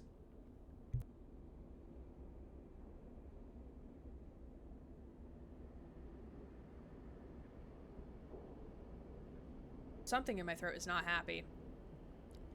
It has. Seraphin sets his face into a stern look of control, but you know he is raging inside, and in this moment you feel closer to him than you have felt in a while because we're gay for each other. Hello? Tala folds her arms, trying to regain a little control of their exchange. It's so good to see you, though, Sarah. So good. You know what is coming, and you see Seraphin brace for it, too. But I can't leave with you. She looks pained. This isn't easy for her, either. Oh. Seraphim can only nod, a dulling acceptance washing over him. I want to find you, and I have. And I can see you're strong and well, and... She shoots you a glance. You have your life here. Wait! She's calling us his life.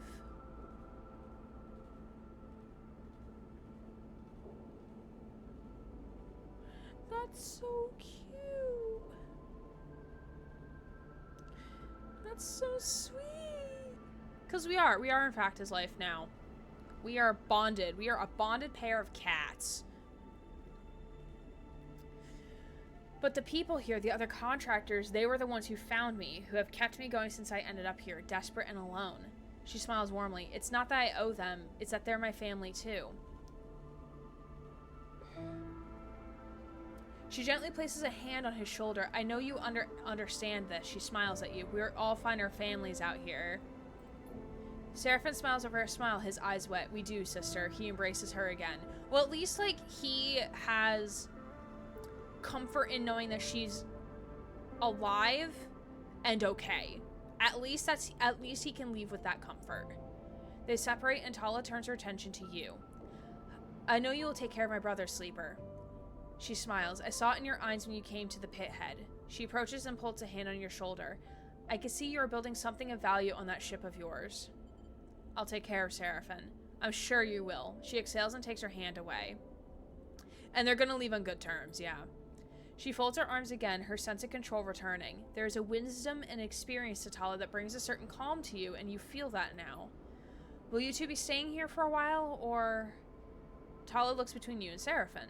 Seraphim cuts in before you can answer. Not long, he smiles. We have our own freedom to find. Tala nods. Just be aware, you're free to pass the blockade, but after that, she sighs, Wellspring is going to be locked down for a little while, at least until Kirk can establish his council. Okay, so we need to do whatever else we want to do here before we leave. Next time you come, she smiles proudly, this will be a very different place. Hearing Tala say this, you suddenly see the authority in her and realize that one of those council seats may well have her name on it. You look between the two of them and realize they have years to catch up on, and they'd probably rather do that without you watching. You nod to them and slip out of the room, a lilting conversation starting the moment you leave. As you follow the twisting corridors back to Chasm Row, you smile to yourself and the thought of Tala and Seraphim reunited at last. You hope this whole adventure will make Seraphim a little less moody, even though you know deep down it'll probably make him worse. Because Seraphim can never be fucking happy. Bro can just never be happy. That's just part of his character traits. He just can't be happy. On your way into the rig, you pass a tired-looking Eugene. We heading out? He sighs because I'm not sure I've got another chit left to wager. How much did you lose? He squints at the fingers for a second, making calculations. Too much, he shrugs. Gonna strap myself in for a nap. He disappears into the berths. Later in the cycle, Seraphim quietly comes back to the rig. He immediately settles himself in the cockpit and starts running diagnostics on the engines. He looks up as you enter and shoots you a smile. Good to see you up here, Sleeper. I'm getting her ready to head out. How are you doing? I'm good, Sleeper. Really good.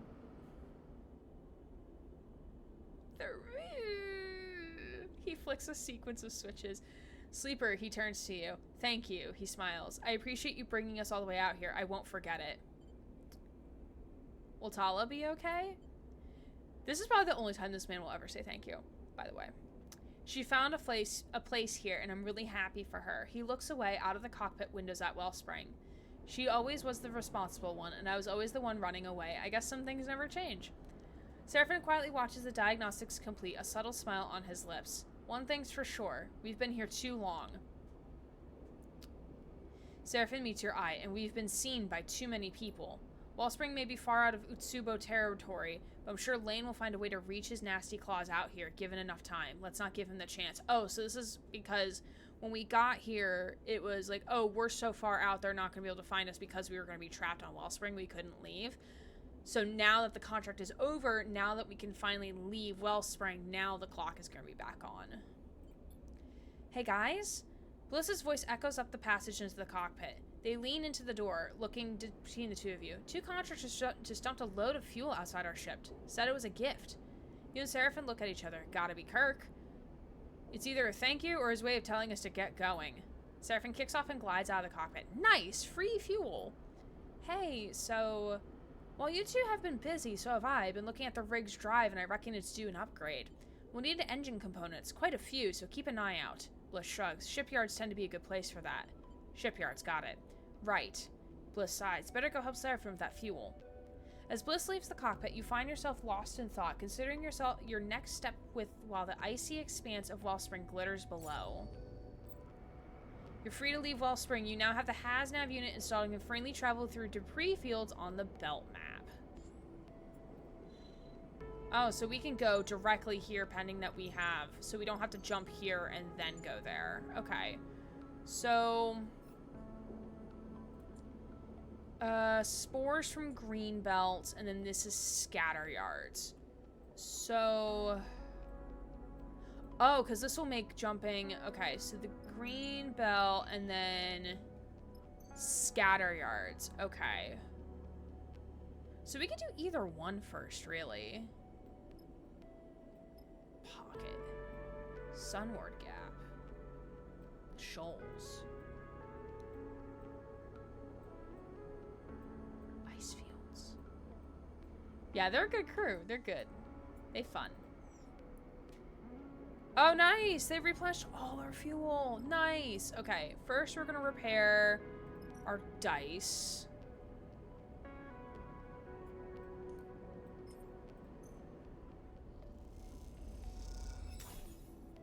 We do have engine components.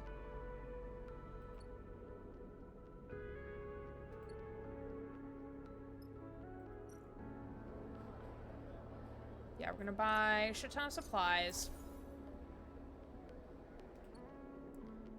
And then we're gonna quickly do some...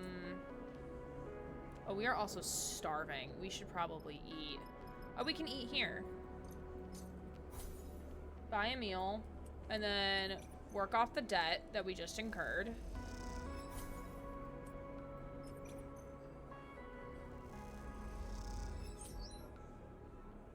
Nice. Okay, and then this is... We can buy. Okay, but we don't need to buy anything.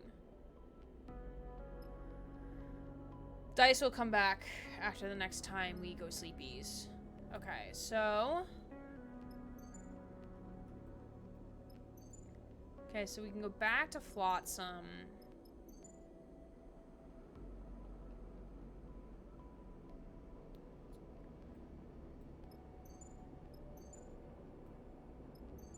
I think we should do the minor mission first.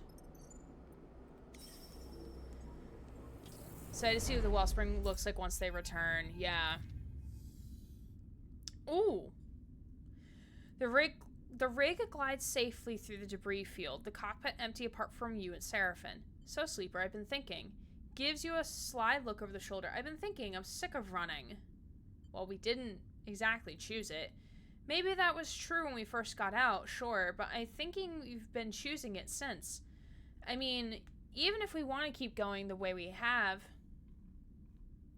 we've run out of belt. Beyond Wellspring, it's mostly rocks and emaciated scavengers, and well, I'm a city boy at heart. But not only that, Seraphim meets your eye. We've been building something here, Sleeper. The crew, the ship. He smiles. Hell, we just got this HasNav suite for free. He thumps the new unit on top of his flight console. What I'm asking is, how do you feel about taking Lane on? Oh.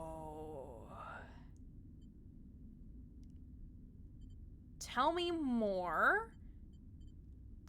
You've seen what's happening in Wellspring, what Tala's doing. He shakes his head. Kirk is a fool, but he's onto something. Get on the inside, organize, undermine. That I can get on board with.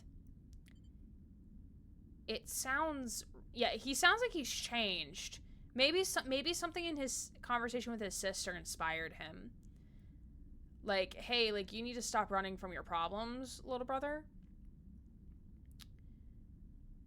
Sounds risky, though. I'm sure it is. He's enjoying this. Just think about it, Sleeper. We find a way back onto Darkside quietly. We make some connections. We start something running. Turns back to his console. It'll be one hell of a thing.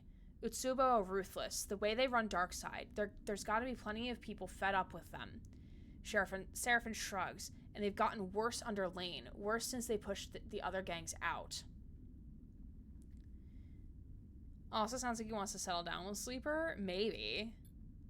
Or at least like to continue, like they have a crew, so like why leave the belt if you don't have to, right?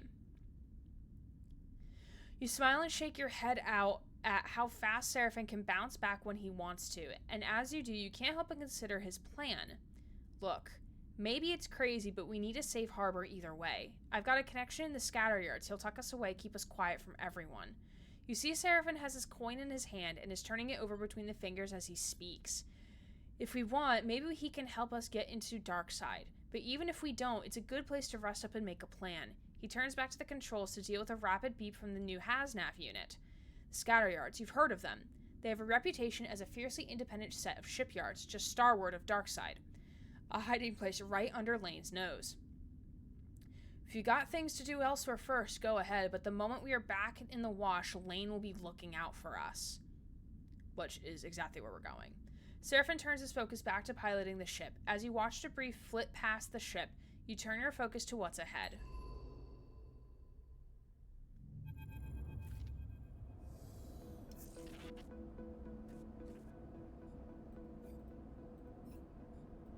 Reckon Darkside. Ooh, so yeah, we have to go to the Darkside either. We have to go to Scatter Yards either way for 2 major missions. Oh, we had to do glitch dice now. I saw it. Seraphin comes charging into the bunks. I actually saw it. He is wide-eyed and his breath is ragged. Saw what?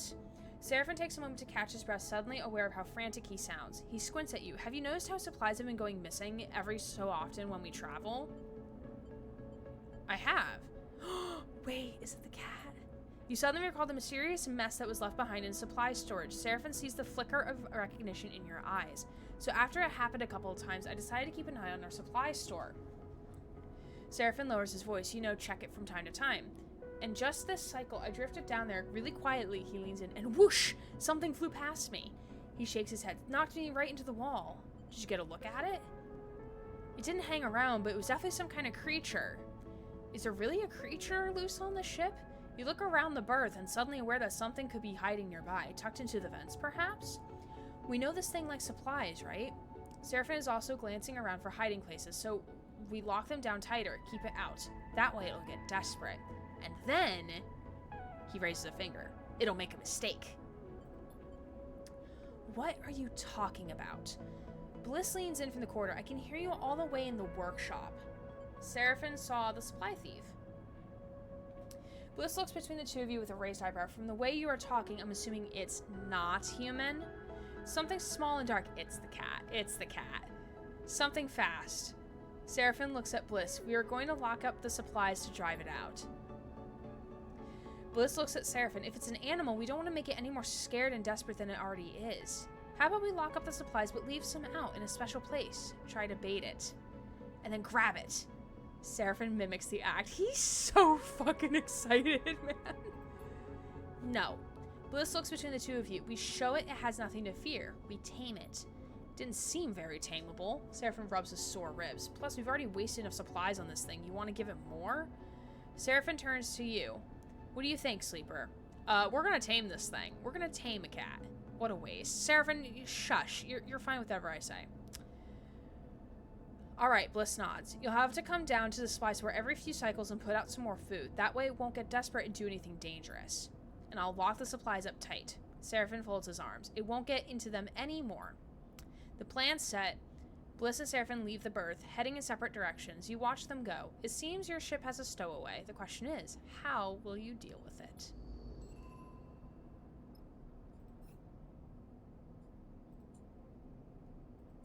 Bait or starve the stowaway. We're gonna bait it.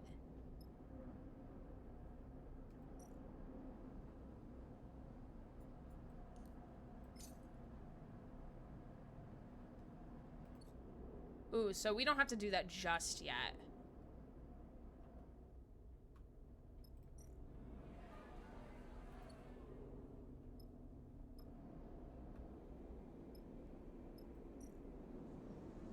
Okay, we do need fuel. We're gonna probably spend a couple cycles here just to restock. Ooh, the ship's gone. And also just so we can get, shit done. Oh, nice. We got Cry out of that. Cool, cool. Just gonna waste all my dice. That's fine. We can be here a little bit. It's alright.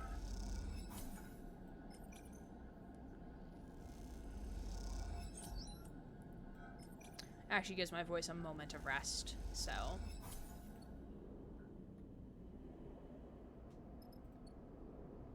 we're gonna add cycle.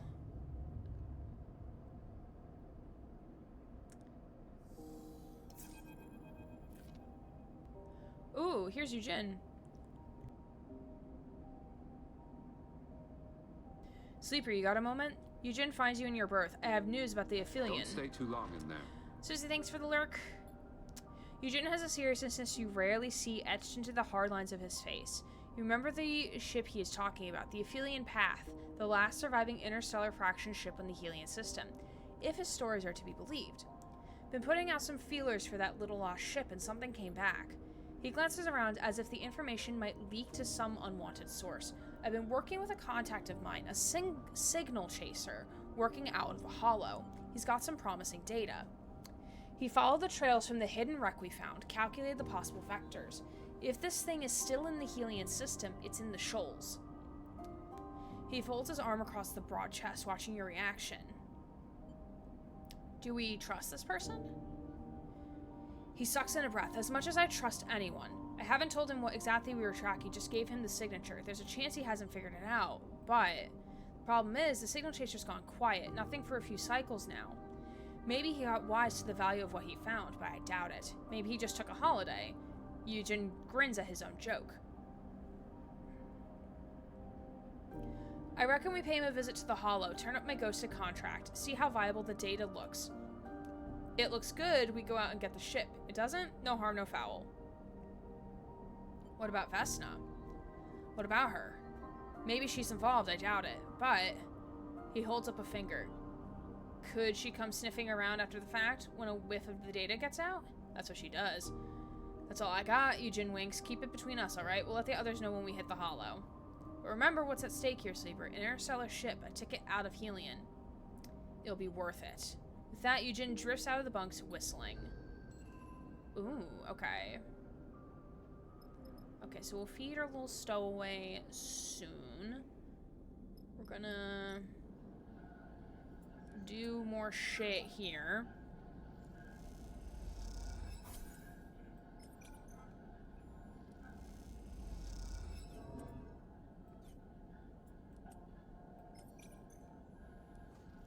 It's okay if we need. We'll go get food at somewhere.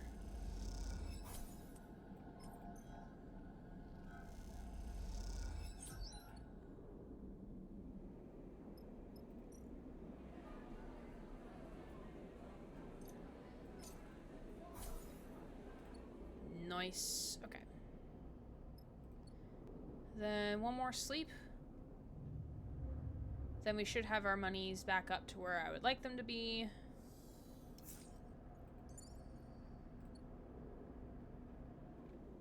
Oh dang, we also got good rolls too. Oh shit! I didn't realize we can do this while we're here. Yeah, let's do this. We're gambling. Getting very little money out of it, but that's okay. That's fine. Oh. That's fine.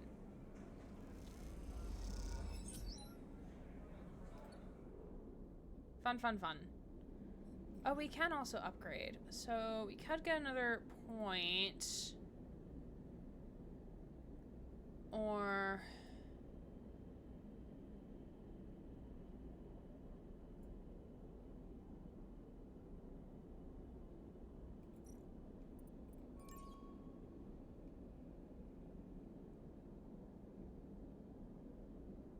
Okay, reroll dice cannot be a 1. I'll take that too. And we could get the other ones as well.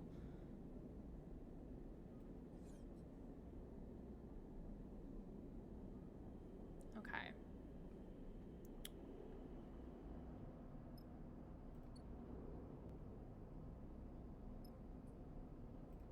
Okay.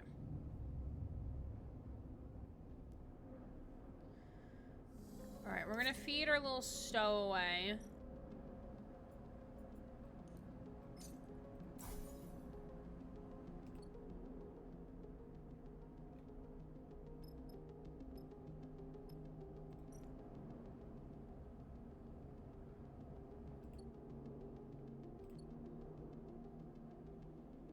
Okay, and we did roll good again. Actually, no, like, I'd rather wait to use that. So we're gonna get... Alright, we're good on fuel. But yeah, we are...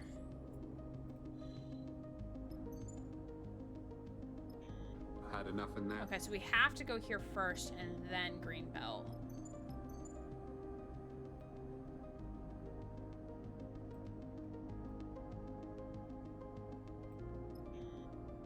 Oh, blockade. That's right.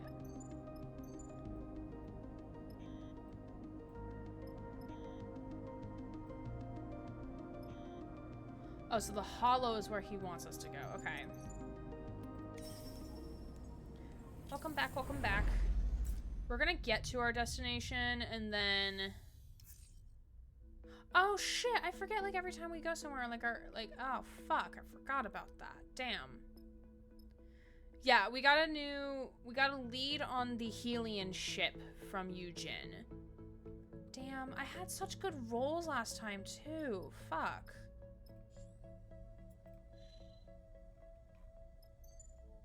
Okay, so yeah, we need to scavenge for fuel. Okay.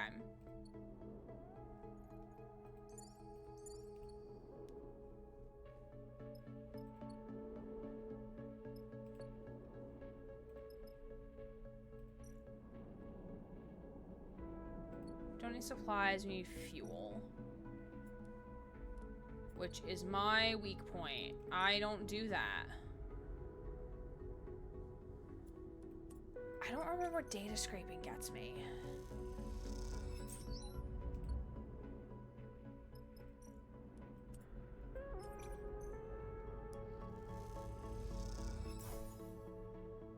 Oh, damn, we're starving? Fuck. Okay.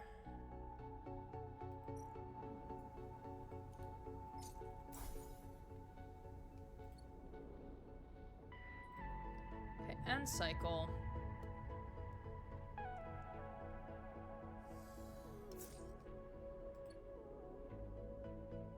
Oh dang, we have the fuel that we need, but we're gonna use all of our...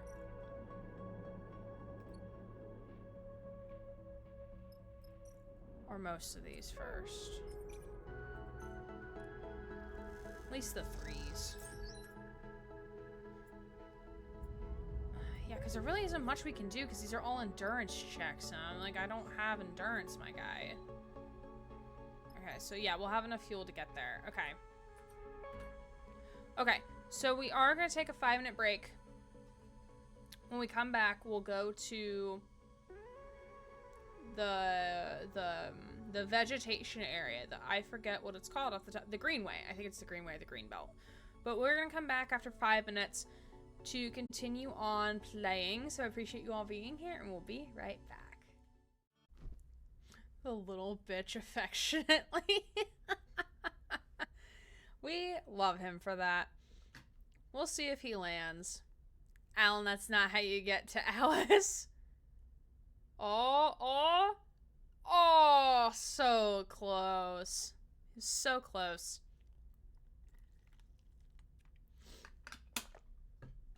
Appreciate you all being here. I have some cake, because we love cake. He just doesn't want to have fun, but granted, neither does like half of them. Just keep trying. One day he will land in the pile. All right, well, welcome back. We're going to continue on with Citizen Sleeper. That's not what I wanted. I wanted this. You've exactly been more notorious deviant than me.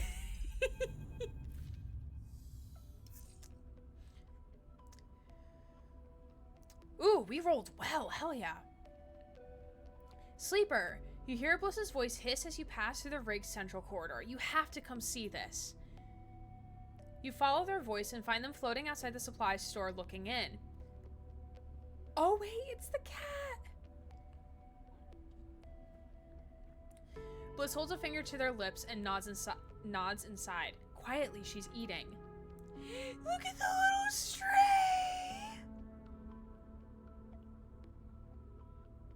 Look at the little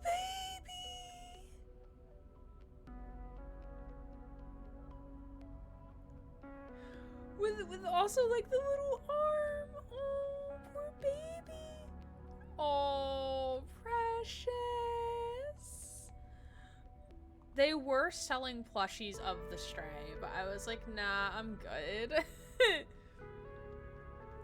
You look inside and see a cat floating just inside, batting at a food pouch. The stray barely acknowledges your and Bliss's presence. Instead, it angles its body to catch the droplets of liquid that are released from the transparent packet. Looks like we found our stowaway. Bliss smiles at you. Hey there, girl. Bliss whispers at the stray, beckoning. They hold up their hands so the cat can see them. Not here to take those rations away, alright? You both watch as the stray suddenly kicks away, twisting balletically through the air and gliding past you both out of the supply store. It catches one of the corridor's ribs, swinging itself into the wall where it perches and watches Bliss with big eyes. The comfort of its movement in zero-G is striking, and you realize you have never seen an animal navigate in microgravity before. You hear a sound and turn to find Seraphim arriving from the direction of the engine room, who stops as it tracks against the wall, staring at the stray. What the hell is that? Seraphim hisses his question to both of you. It's our stowaway. Yeah, but what is it? Bro, he's never seen a cat before. No wonder he's so grumpy. Mans has never seen a cat. Oh, this poor man. Congratulations, Seraphim. You are now a cat owner. Congratulations. Man, yeah, this is why he's like angry and upsetty spaghetti all the time, because he's never seen a cat. Has definitely never held a cat. We need to show him all the cat videos. Yes, he needs to pet the cat. He needs to pet the baby. Careful there. Bliss holds up a hand to Seraphim. Don't scare her. So that's a cat? Seraphim is watching the stray carefully. Either fascinated or scared is hard to tell. I thought it would be bigger. That is a fair... you've never seen a cat before? Where would I have seen a cat? Seraphim looks at you. Come to think of it, where have you seen a cat? Question makes you pause. Where have you seen a cat? Not in the belt, not in zero-G. You close your eyes and bring to mind the faint image of a cat stretching in the sun. Somewhere warm, somewhere with weight, with gravity. You touch the fur of its back and it reacts, sliding against your hand. Careful! Seraphim's hissed warning brings you back. Bliss is reaching out to the stray. Shh, you'll scare her. Bliss makes a tutting sound. We held cats back on the eye, but they were in spin gravity there.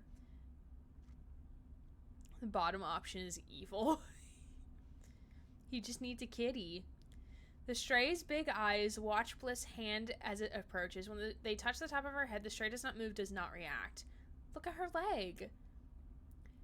Bliss nods to the sleeve on the cat. She's been hurt before and taken care of. She's really scared. You can see the cat. You see the cat is gently trembling with Bliss's touch, but slowly she settles and angles her head for Bliss to scratch an ear. The movement brings back the mysterious memory. What is this origin? Focusing on it makes your skin tremble, a shiver running up your arms. It's been breaking into our supplies.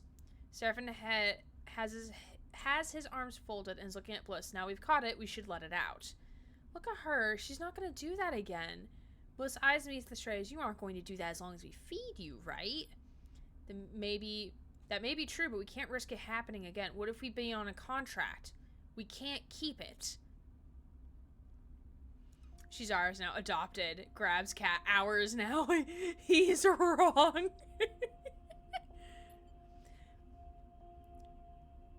She's a stray. She needs a home, right, Sleeper? Yeah, we're keeping her. Both smiles widely, unable to contain their excitement. You won't regret it. They look at Seraphim. Plus, the rig is already full of strays as it is. Husband, respectfully, this calls for a divorce. Guess it is. Seraphim concedes. You have to feed her, though, Sleeper. She's your responsibility. He eyes the stray. I love that the name is the stray. I never thought a cat could eat so much. Seraphim's right. Looks like you'll need to keep feeding Stray every few cycles if you want her to stick around. This is going to be expensive. Trust me, cats are worth it. Seraphim reaches out sheepishly towards the Stray. As he does, the cat bats playfully at his hand and he pulls away. If you say so, he sighs. I'm not really used to animals. You watch as Bliss tries to get Seraphim to pet the Stray properly, guiding his hand to its ears for a scratch and explaining how to approach her. As you do, the memory of that other cat runs through your mind. It feels like a raw wound, one that if you touch it will only bring pain. But you can't help but pick at it, knowing that it might contain some distant part of you. Ooh.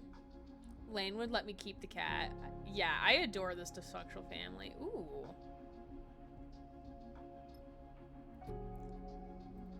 So the arrival tower. Talk your way in. Ooh, so this is the green belt. Okay. Green belt depot is where you can buy fuel. Damn, for cheap, too.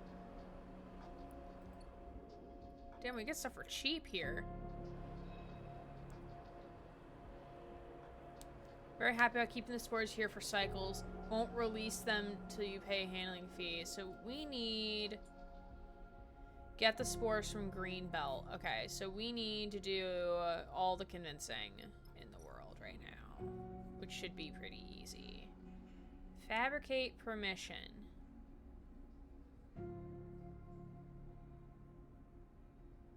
Yeah, well, I mean, we do have a reason to head inside, so, like, that should be good enough, right? Yeah, things are pretty cheap here, it seems. Of course, we're getting, like, all neutral when we rolled, like, amazing otherwise, but it's fine. It's fine. Greenbelt buzzes with focused activity. The passage is full at shift change, then empty once the work begins. It's a place that runs on its own schedule, but comfortably so. That comfort bought by being on one of the largest food producers in the belt. There's always work in these fields, protected by a thick skin of transparent layers. You can see why the humble life it offers has captured more than a few of the belt's itinerant workers. Sleeper? The voice, soft but forceful, takes you by surprise. Aki. A key. As you turn, you're met with a delicate face wearing a confused expression. Apologies, I mistook you for someone else. Wait.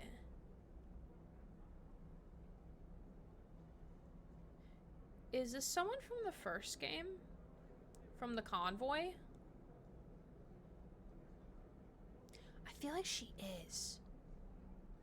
The one who had, like, the plant ship with, like, their food for the flotilla? I think this is her. This might be her. As you turn, you're met with a, mistook you for someone else. Aki, what brings you to Greenfelt, friend? Just looking. Aki nods gently. Well, we aren't usually open to spectators, but I'll make an exception. She clasps her hands together. Come with me. Aki leads you through a series of doors, gliding down into the passages cut into the rock, then up, following pipes into metal passages that cross the fields themselves. She stops on a bridge overlooking the soft curve of farmland that makes up one of the asteroid's two biospheres. Below, leaves flap in zero G, waves spreading out across a sea of green. The varieties we farm here are specially selected and customized for microgravity. She puts her hand on the railing at the edge of the bridge. We feed them from beneath, irrigating and nourishing them through the very medium they grow within. The light of Helion helps us with this, of course. Squints through the transparent roof at the distant pale sun. Where does this food go? Where are these plants from? Solheim left us many things, including a few seed vaults filled with their own engineered microgravity crops. She turns to face you. Then there are the stacks we've found across the belt. Self-contained microfarms. We have been able to propagate crops from them in some cases. But how about you? Aki's sharp eyes taking your expression. Could you contribute to such a place? A green and growing strip in the gray belt? I would like to. She smiles. Feel free to take a shift below anytime you wish. I'll tell the others to expect you. The plants, they have the kind of peace, an external quality that makes them seem less fragile than they are. This place, like any other in the belt, has its pressures. It is for me to navigate them. She looks away, frowning at something in the distance. I must attend to those pressures. Excuse me, I am glad our paths crossed. She bows a shallow bow. I hope they do again. And with that, Aki leaves you to look over the sea of gently waving green and impossibly beautiful, impossibly fragile glass case of growing things. Ooh. Okay, so farm shift, maintenance. This is where we could buy food. Okay, cool. Okay, so we could do either one of these. This is fine. Oh, we got energy for that. Nice.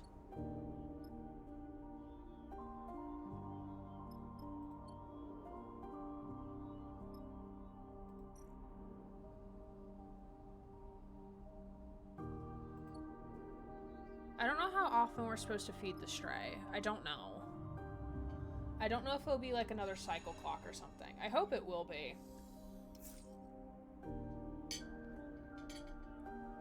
Because I am going to forget her.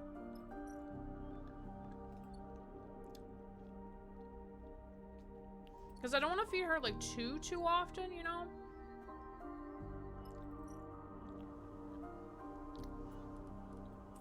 Once again, we rolled great.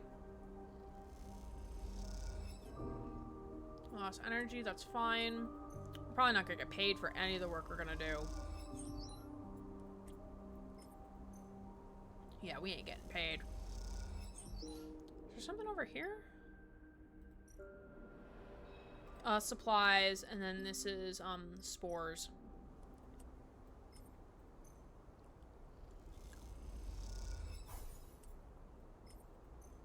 Who needs to buy food when we can just work at a shift?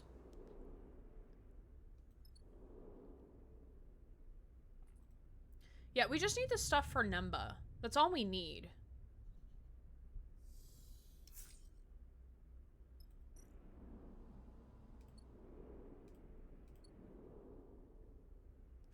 Oh, wait, the sun shifted. Oh, like this part of the rock is like so much more like vibrant now. And wait, why is this like not green? What happened here? What's happening here? Interesting, interesting. Also, what happens if I buy spores?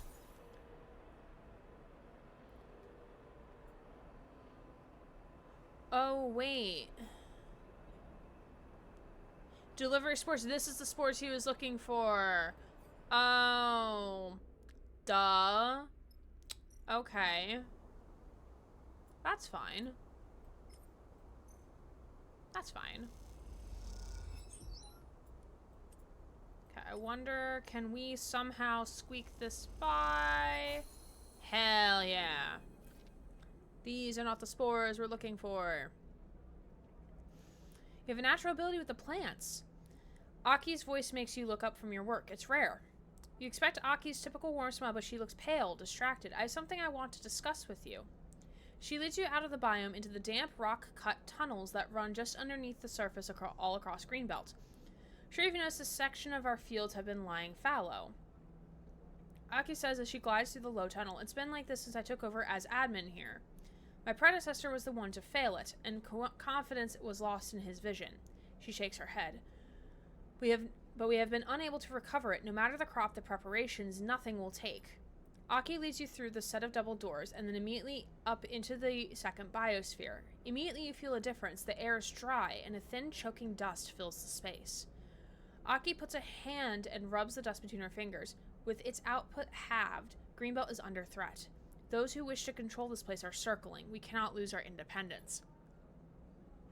But I wasn't always in the belt. Aki stares out in the dry landscape. I was born on the moon. Ember Step. Yes, it was the girl from the first game. A failed experiment in terraforming from before the collapse. We survived by cultivating the dust. I came here like many in the shadow of the war, my ship lost.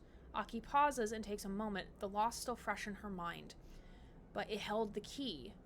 Aki looks to you and perhaps holds it still. She wipes the dust from her fingers. Step stilk, a plant that thrives in the dry and dust, a plant that might thrive here. I have seen your ship and you have shown me you are to be trusted. I want you to go to the remains of my own, the wind's long shadow, and try to recover anything we might use. A plant, a husk, a seed, anything. It is a desperate step. She frowns and looks away. Where's the ship? It lies wrecked beyond the sunward edge of the belt, beyond Helion Gate. Aki pauses. I do not know what remains. My crew and I were lucky to escape. Greenbelt has reserves of cryo for moments like this. We will pay you for your retrieval, of course, depending on what you are able to retrieve. This is our final recourse. I hope I will not be judged by as harshly as my predecessor. Can offer you fuel for the trip from our reserves. The journey to Helion Gate, the wreck beyond, will require it. Come. Let us go back to where the green things grow. She smiles. It is a better place to consider the future together. And Aki leads you away from the barren biosphere, which is right here. The door scissoring shut behind you. Ooh. Where is the contract?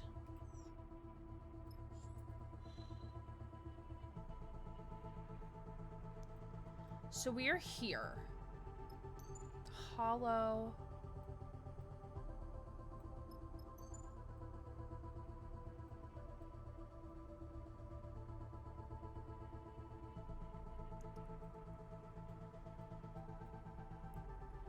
Where is it? I was just curious. I was gonna go see where it was on the map.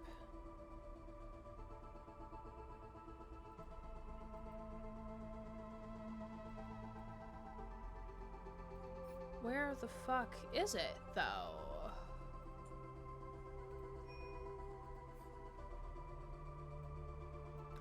Oh, we have to go back to Helion's Gate. Which we have to go there anyway. Yeah, because we have to pop back here anyway.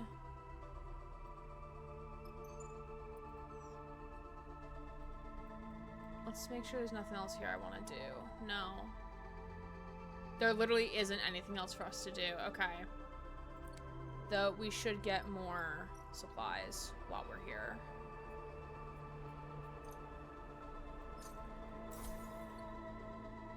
Okay.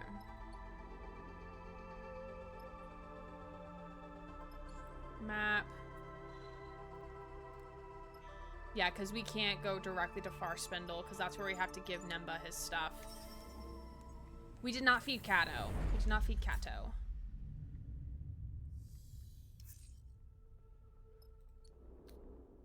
We will feed Kato now.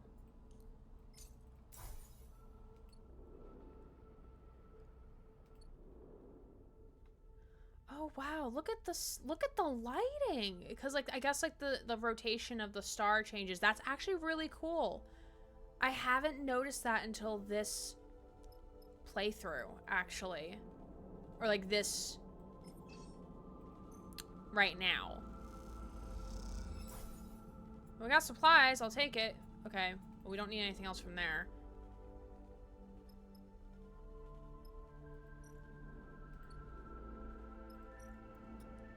See, can we scavenge for fuel? Nice.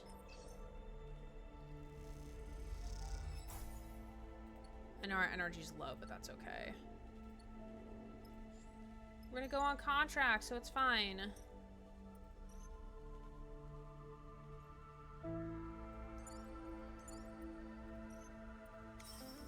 I miss Kirk. I miss Kirk. Look at these rolls, besties. We got good rolls here. The wind's long shadow floats broken open at the sunward edge of the belt. On the refugee ships that made the fraught journey out of the belt from the inner system before the war truly took hold, the wind's long shadow is a monument now, a warning to any other vessel that might stray sunward. Bliss whistles, pretty pile of scrap. They move closer to the cockpit glass. Are we really expecting to find the remains of a plant and all that? It's hard to imagine that this cold, dead place might hold some key to the future of a settlement as verdant as Greenbelt, but that is why you are here. Step silk husks. That's what Aki said.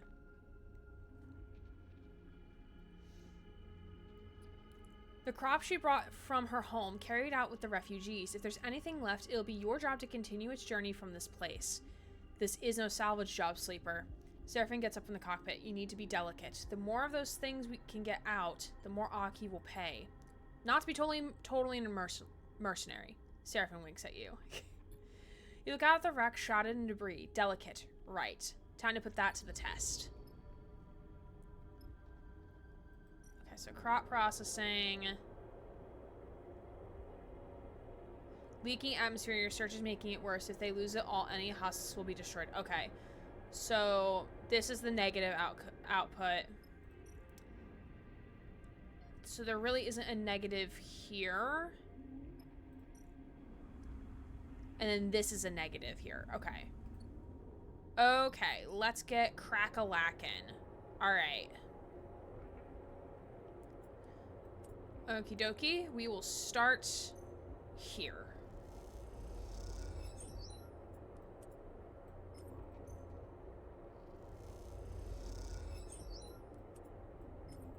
Nothing but good rolls because we're giving them nat 6s.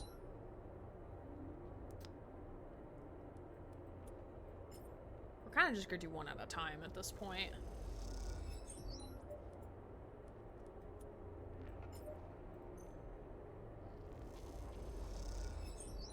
Oh shit! Hella positive. Love to see it.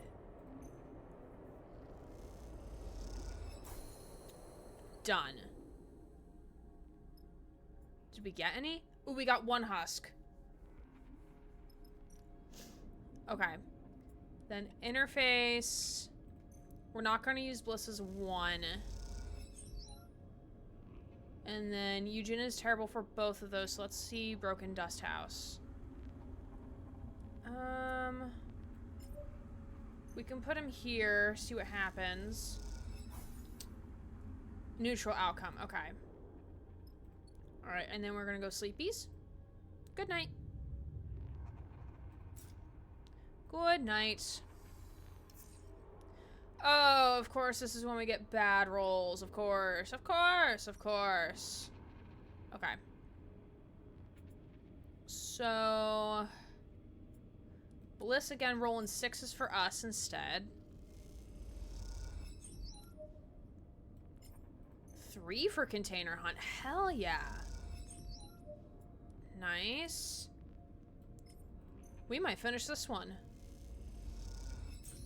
Done. And then let's see here. Eugen's I don't trust. We can do that. That's fine. Okay, we took stress for that, but that's okay.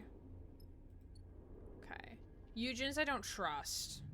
Saying you got lucky last time, we cannot work miracles. Yeah, true, true.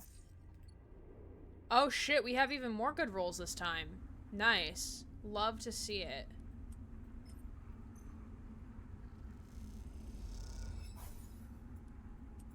Yeah, we're getting stressed though. Ooh. Okay, Eugen, we can put him here. Nice. And then finally, hopefully our ticket. Done. And we got the achievement. Retrieve all 3 step silk husks from the wreck.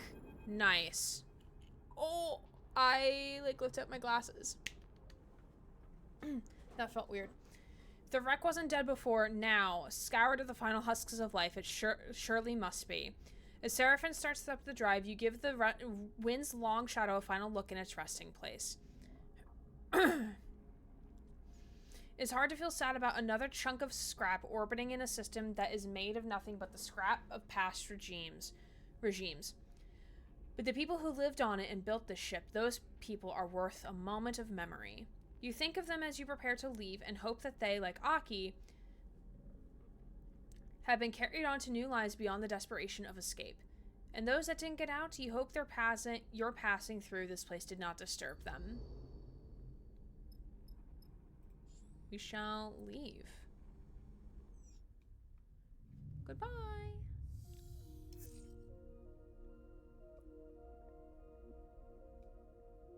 Again, we have more great rolls, and oh, we can't even leave here anyway because we need more fuel, which I'm gonna have. Yeah, scavenge for fuel because that's what we need. Yeah, that is also a really sweet way to see it. Oh, I didn't want to scavenge for supplies. I wanted to scavenge for fuel. Fuck. Well, at least we got supplies out of it. Oh, shit. We did get a positive outcome. And we're probably gonna neutral. Yeah, that's what I thought.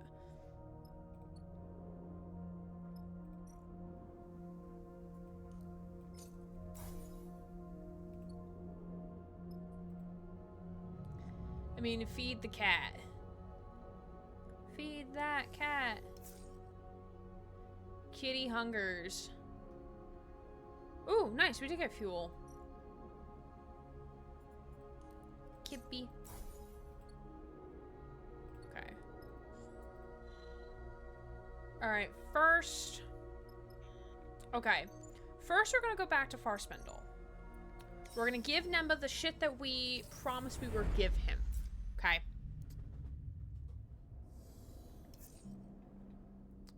Hi, Nemba. I'm here, Nemba. Can you stop being a dickhead, Nemba?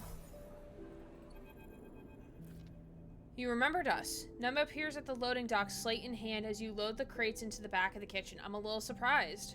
You look at the chef. He looks tired, though his sharp eyes haven't dulled in the time between your meetings. Didn't believe me? I love that says Kibby was nervous around you, but Sleeper and Bliss fed it. Oh, I didn't see that. Well, it's more like I feel a little drained of optimism. Don't take it personally. Nemba glides over to a crate and take a look. He squints at the crumbled corners and bent lids. Not in great condition, though. How long have been bouncing around your hold? They were like that already, asshole.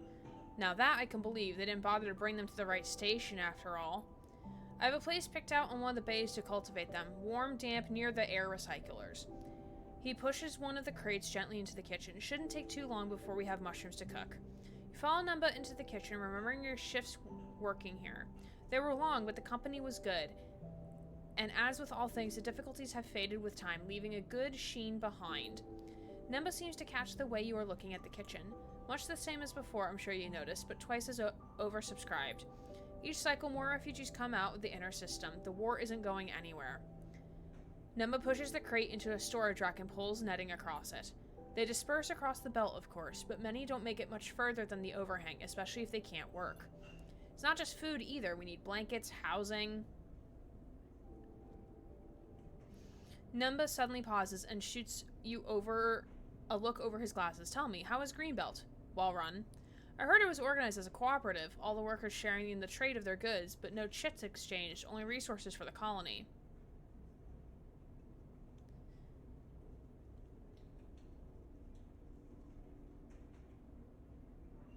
I'm not going to rat them out. That's right. Mention it because, well, it might be the kind of place to offer aid to the people here. I regret being mercenary, but waiting for benevolent helpers doesn't work. Apart from present exceptions, of course. I can speak to them. It's worth a shot. Nemba looks at you in the eye, but you need their trust first. Earn that, then talk. You feel the feeling Nemba was waiting for your suggestion. Here. He takes one of the crates of spores. I'm sure they could use these. Take them as a gift. He pushes it to you. But don't begin with the spores. Begin by understanding what they need from you. Trust me. You have a feeling Nemba is good at getting at what he wants. Meanwhile, I have a meal prep to begin. He takes a deep breath. Thank you for the spores. Really.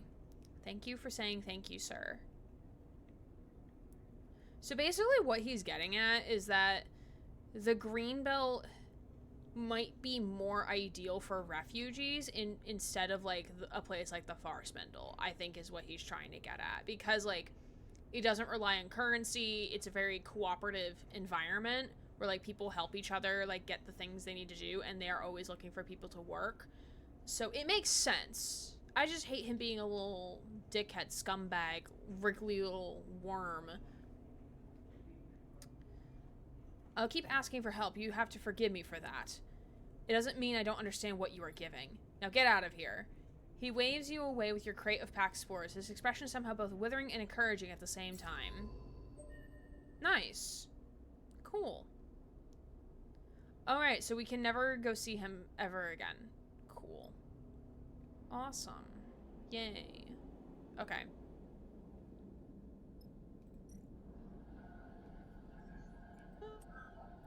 Hi, Mary. How are you?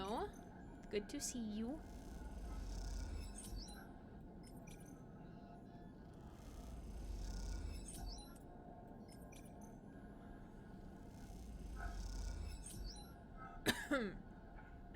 Playing Repo in Valheim with a friend. How is Repo? I've seen a lot of people play it, but I've never actually seen playthrough. I've heard it's like similar to, or like I'm led to believe that it's very similar to whatchamacallit, to Lethal Company, is that right? A lot of fun, but my friend and I have had some really bad luck.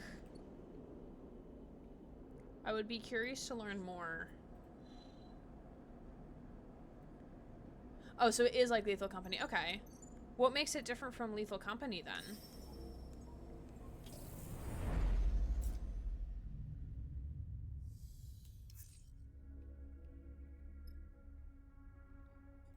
Will we have enough fuel to get where we need to go? No, we will not. So we need at least one fuel.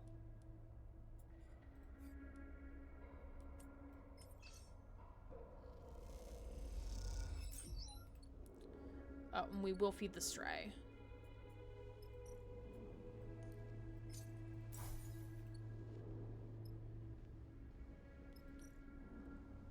Stray is part of the crew now, but she still likes to spend her time in her little nest in the supply store. Oh, little cutie.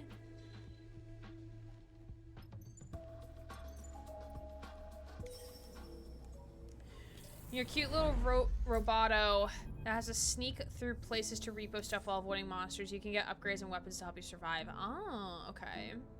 Interesting. You wake to something soft and furry rubbing against your nose. Y'all. It's the baby! It's a little baby! You sit bolt upright. The stray kicks off from your bunk and settles on the ceiling, back curled up, looking down at you, accusing with those big eyes. Sorry. The stray gently pushes off the ceiling with a soft paw and descends to the edge of your bunk, where it hooks its front claws into the mattress pad. This cat really does know how to navigate zero-G. Seeing the cat move in zero-G is still odd. It seems to come naturally, and yet its shape is so connected to gravity and weight in your mind.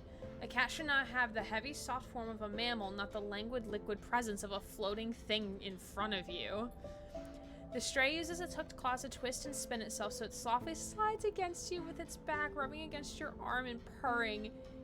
You know what it wants. Scratch behind its ears. You scratch behind the stray's pointed ears, and the cat pushes its head back against your hand. The stray closes his eyes and purrs. Oh, precious baby. 10 out of 10 game. This is the reason why Citizen Sleeper 2 is better than Citizen Sleeper 1. We can pet the cat. Whereas in the first game, we could just feed the cat. This time, we can pet the cat. God damn it. It's funny to think how the stray got out here, perhaps on a ship from the inner system slipping out at the Eye or Sintra, and before that its ancestors were perhaps carried out to Helium by Solheim executives who had the power and arrogance to bring a cat into space. But this cat, the one on your ship, was born here. That much is obvious. It is a creature of zero gravity, a being that orbits and glides, not one that leaps and stalks. It pats at your hand, encouraging you to continue petting. Is an animal that is part of the crew now. You can't imagine the rig without her. And as you look down at the stray, as nameless and inhuman as you are, the memory returns. The warmth of the atmosphere-filtered sun, the weight of flesh and fur, the smell of growing things. You know now what this memory is. It couldn't be more obvious. It is a memory that crossed the gap of your creation. A member from the mind that was copied, emulated to make your own.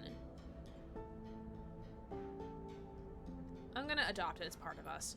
This memory in the end was a mistake. Those who designed the sleepers never intended you to carry the memories of the minds that were copied to your creation. They wanted you to emerge as new beings, offshoots from the branch of a human's life, to be cut short when needed.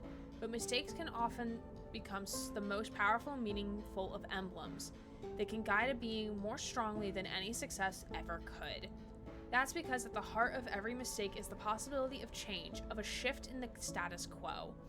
You have lived a life of mistakes as much as a life of successes, and look where it has brought you. So you accept the memory, let it wash over you like the sun. You focus on the stray, and as you do, both memories combine. You are stroking both cats, separated by time and space, feeling both sets of sensations in double exposure. This doubling is what defines you. You are multiple, branched, diverse. You make no apologies for this, and you know that you will only accumulate more selves, more variants, as you persist. You claim the mistake and the possibility it offers you. You settle in your birth, delaying the moment of waking, of greeting the cycle a little longer, sharing an unspoken solidarity with the stray that is more expansive than any words could capture. Sweet baby. Okay, I do need to take a 5-minute break because my lips are very chapped and need moisturizing. So we are going to take a 5-minute break. I know we just took one, like not even like 45 minutes ago. But we're going to take another one. And we're going to probably play until like around 9:30-ish. So probably another 45 minutes or so. We're going to at least get to, I think, okay. So here's the tea.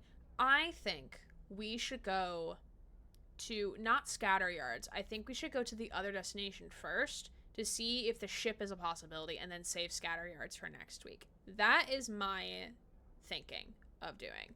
Like, let's go to the place where this ship may or may not be there and to check out Eugen's contact. And then if we have time, we'll go to Scatter Yards. But that is my current order of operations of doing things. But we'll be back in 5 minutes, so don't forget to do self-care things. Reminders, we will be live on Monday with our first episode of Codename Good Game. Tuesday, we'll be continuing Chapter 3 of Life is Strange Double Exposure. Next Saturday, we'll be continuing with Citizen Sleeper 2, or we might do Friday. I did take off on Friday and Monday and Tuesday of the following week because Borth. So maybe we'll do some extra streams. I haven't figured that out yet. But we'll be back in 5 minutes, so see you all real soon. Hello. Welcome. Ta-da! I need to tell him I've changed my mind about wanting him to succeed. Reverse psychology it. Like, Nines, I want you to fail. I want you to suck. I want you to not land in the leave pile.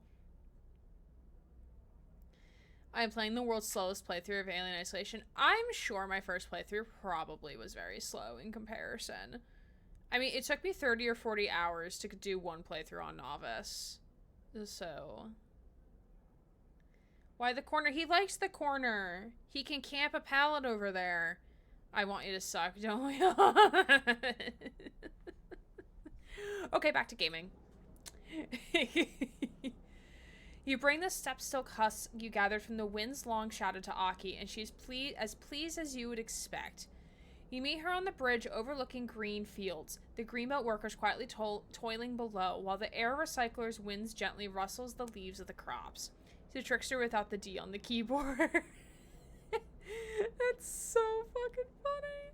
Okay, back to gaming. Goodbye. Sleeper.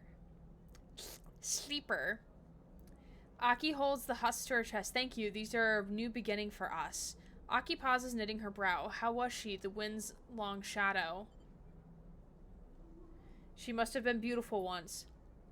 She truly was. She looks down until they killed her. Aki sighs and looks out at the greenbelt fields. Everyone must die in the end. The belt makes wrecks of us all. She looks back to you. But what have you brought me? This is new life. Give us time. We will need to clear and reseed the other biosphere. Aki bows. I hope you will return to us when the work is done. She presses a handful of chits into your hand. Thank you. She meets your eye. You watch her carry the husk gently away, glowing with the promise of fresh growth. Hey, we did it. Ooh.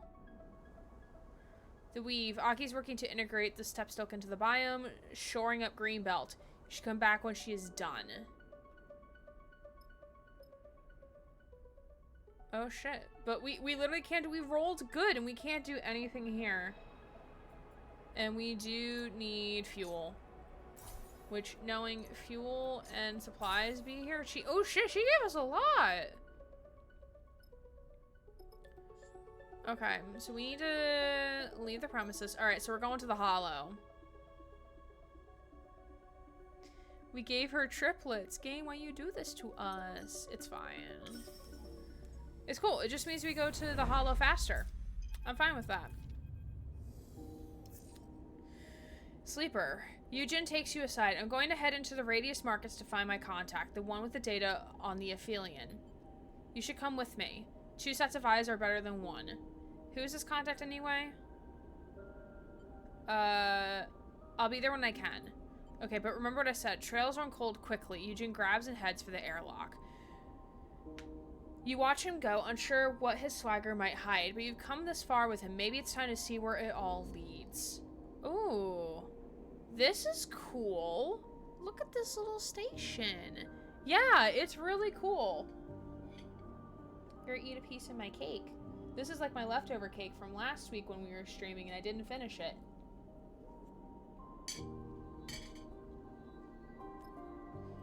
Alright, the market.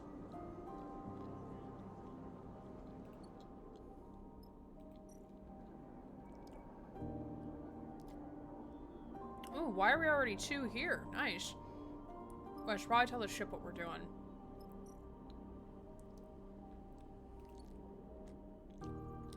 Yeah, scavenge for fuel, please. Rylan, sir, there is more cake in the kitchen. I'm also going grocery shopping tomorrow, so you're fine. Okay.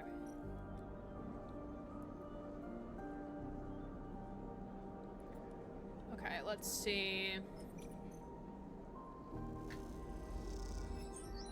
So the contact ghosted us, and we don't know where he went. He will get his way to the cake. Okay. As long as he doesn't make a mess, I'm fine with it.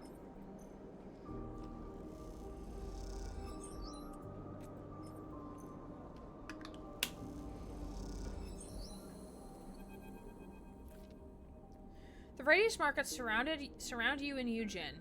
Much of the architecture of the Starward Belt is built on the Solheim Foundation. As a corporation from the core, Solheim's structures tend towards cardinal directions, towards respecting gravity in a place where it has little effect. But the Radius Markets have no such bias, and no singular direction. Instead, the stalls and shops built from scrap frame and hull plate project outwards from all 8 of the surrounding walls. The effect is overwhelming, with activity and interest in all directions, between the windows that open to the faint stars, scrap dealers, street food vendors, data fences, and tailors compete for the attention of the stream of customers drifting around you. Sleeper. Eugen draws close to you, get your attention, his voice fairly raised. Take a look. He jerks his head, motioning down the market. You focus your attention, your eyes drawn to a group of dark-suited spacers with shaved heads. 5 of them gathered around another retreating figure. A chocolate rose. He will gladly accept the chocolate rose. The spacers are noticeably distinct from the rest of the crowd. Their tight and complex suits kept in pristine condition and all in the same design, a rarity amidst the Starward Belt's ramshackle functions. You see one of them is gesticulating aggressively, chopping the air with his hand. He did get to fold socks today. I gave him the sacred bag of socks. He took it, almost ran away with it when I was like, no, those socks belong in my drawer. And he folded them neatly and put them in my drawer. And I gave him 1 sock as payment. But he can also have cake as payment, that's fine.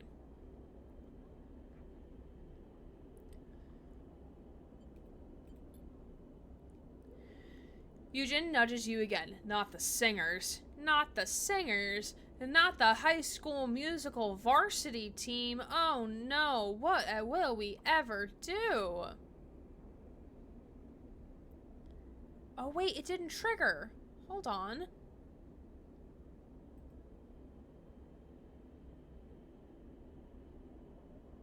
Wait, did I fuck up the trigger?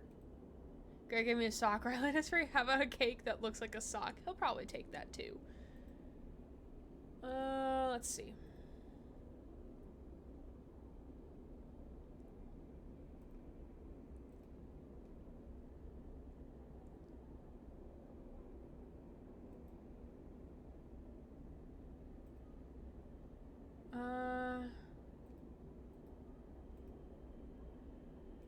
Oh, wait. I need to... Oh, okay. Okay, I fixed it now.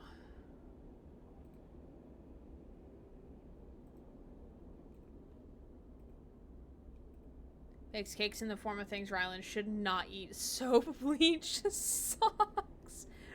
No, sir. No, sir.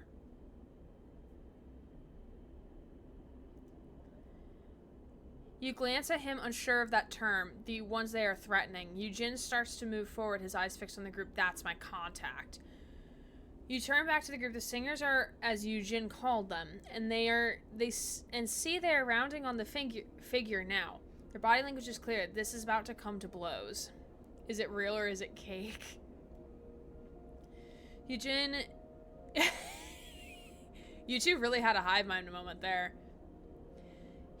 She clearly sees the ship too. Before you can say a word, he is off, gliding hard through the crowd towards them.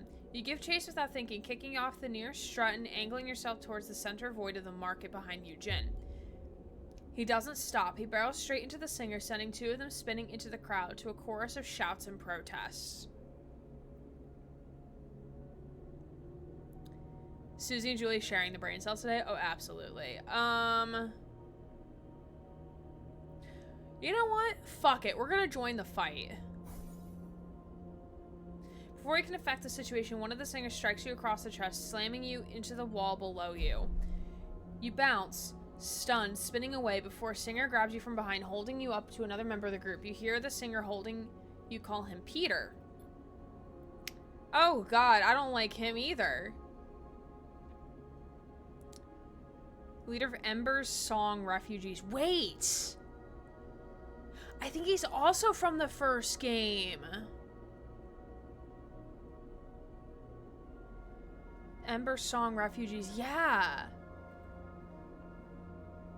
Thanks, Ryland. Thanks for your contribution to the conversation with songs.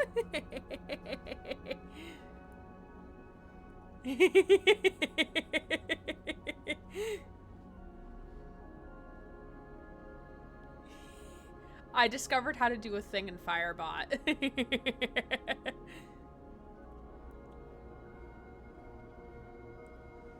Are you sharing it or playing hot potato with it? Julie has deemed the sock to be, in fact, sick. That is one sick sock. Fighting Rice, he's literally choking on a real sock. No, 16, no. No, Rye, don't eat it. Don't eat a real sock, bud. What are those? Okay. What are you two idiots doing? Peter, who you assume is their leader, shakes his head. Suppose you are together. Peter nods towards Eugene, who is wrestling with one of the crew. As he does, the singer manages to get the better of him, holding a now passive Eugene in a headlock. I mean, your guy started it. We both know how that is not true. Oh, shut the fuck up, dude. Dude looks like a Helldiver. Dude looks like he's like right out of Helldivers. Like, what the fuck is happening? Eugene raises his arms in surrender, and the singer releases from the headlock. He looks at you and shrugs. So, Peter looks between the two of you. You want to tell me why you are attacking us in full view of the station? He gestures around, and while some people have moved on, a few are hanging back to watch what comes next. He looks like a moldy thumb. No, but the outfit is giving Helldivers. The outfit is giving Helldivers. You're about to jump my friend. Eugene nods at the contact, who is quietly watching you with a concerned look on his face. The comment sends a small rumble of conversation among the remaining crowd. It seems the singers aren't so popular here. Think you misunderstood. We were simply asking for information. He shoots a sharp smile at the contact. Think Luis Sarah, hello? You who? Leon Kennedy here as well? Soji, everything he is happy to share. Eugen shoots a glare at his contact, who nods sheepishly. Peter looks between all of you and then surveys the crowd. One of the singers starts to interrupt, but Peter raises a hand and silences them. See you around then. He smiles a sharp smile at Eugen and leads the other singers away into the crowd, which parts slightly as they enter it. Luis. Eugen rounds on the smaller finger. How about a nervous signal chaser? He's so cute. Look at him in his little outfit. I love the colors. A little cutie. He hasn't seen sunlight in 84 years. He looks like a friendly uncle. Yes! That passes the vibe check. A moldy thumb. Yeah, you got that right. Not here, Luis interrupts. He sighs. Come with me. Luis leads you away from the open market, most of the crowd having dispersed, into a small passageway. He finds a hatch, opens it, and beckons you both before slipping inside, closing it behind you. So what business do you have here with the singers? Eugen perches on a stool in the small workshop, picking up a tool from the mag strip above the bench and turning it over in his hands. Singers? Is that what you call them? Luis looks nervous. The first I've known of them is when they turned up a few cycles back and started pressing me for info. I've run into some singers before. Not these ones, but they all dress the same. Eugen glances between you and Luis. They are refugees out of Ember Song, one of the moons that gas giant in the inner system. Their moon is a volcanic hellhole, so while these guys are refugees fleeing the war like most, they tend to be tough as hell and aren't used to being told no.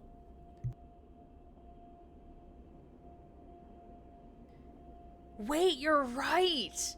He does remind me of one of the dads from Rugrats. Yeah, you're so right. That part checks out. Luis smiles a weak smile. They've been pressing me for data for cycles ever since they showed up. My data. Eugen clicks the tool back on the mag strip and fixes Luisa with a hard stare. You've been shopping it around then, trying to drive a bidding war? Luis holds up his hand. No, nothing like that. He's afraid of Eugen, and you worry why that might be. Just want to verify the data. I asked around. Someone I showed it to, well, they mentioned a fraction drive. So Eugen bristled with anger. Luis keeps talking, speeding up. That was all, but a couple cycles later, these singers, as you call them, started showing up and I had to hide myself away. Hard to run a data business when you can't even go out to meet your clients. Where's the data now? Luis turns to you, seemingly glad to not have to look at the angry Eugen.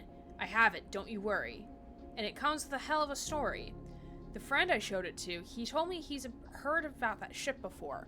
Mostly what he thought were rumors about a fraction drive ship. Apparently, when Solheim collapsed, there was a struggle over who got to take it.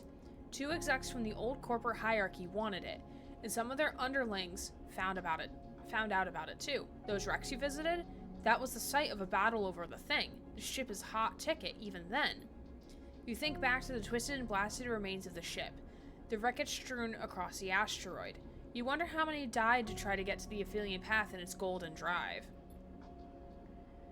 Seems like both the execs got spaced, but someone came back later, slipped the ship out of the wreck that was carrying it. Here's the funny thing. Rather than use it, they dismantled it, took the ship apart here at the Hollow.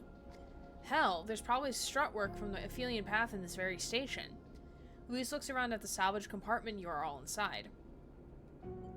So, it's gone? Not quite. Luis smiles, enjoying telling the story now.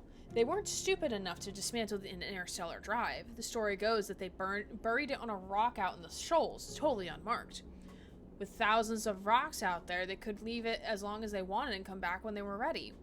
Thing is, they never came back. Eugen finishes the sentence, his anger fading now. Bingo. Luis grins as he holds up a thumbnail drive. And I've got the coordinates of the beacon that will lead you here. Eugen snatches it from his fingers. Should have led with that. Luis sighs deeply. That's just the start of the trail, no doubt. But it'll get you there if you manage to follow it. Eugen nods at you and goes to leave, his hands immediately on the container hatch. Hey, Luis rushes up. Aren't you going to pay for that?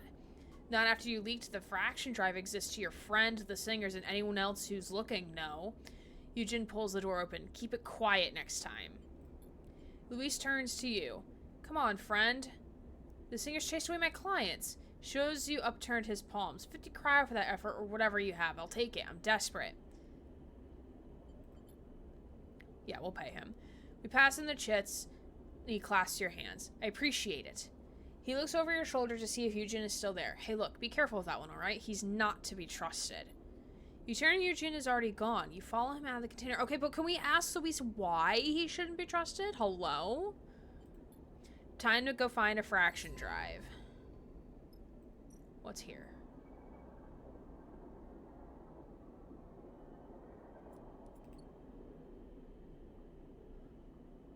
Trust me, bro.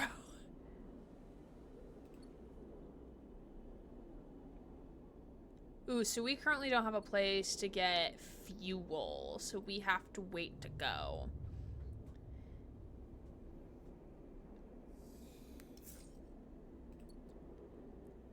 Okay. Let's see if we can locate somewhere. Ooh. New location discovered. Maybe a place that sells fuel? Ooh. Oh, hi. Sell processed scrap.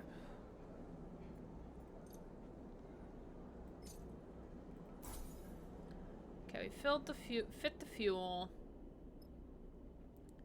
Damaged infrastructure. Ooh, we can help with repairs up there.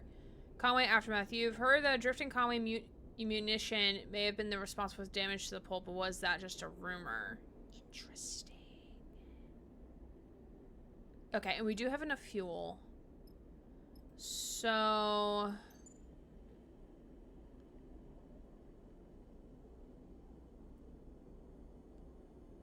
it's now 2 a.m. How y'all doing? We're back to 5 to 8 hours apart. Congratulations, you survived. Well, I need information to determine the best approach. Alright, so we have to take him and we're gonna take Bliss. 8:07 p.m. and I'm doing alright. It is 9:08 p.m. and I'm doing okay. I am a bit hungry though.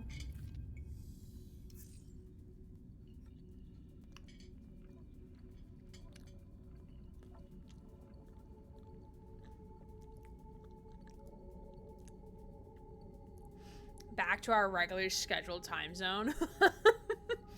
We're now back with your regularly scheduled programming.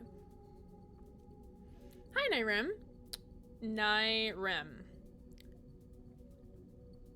That is not how I'm supposed to pronounce your name. Please correct me. Hello, welcome on in.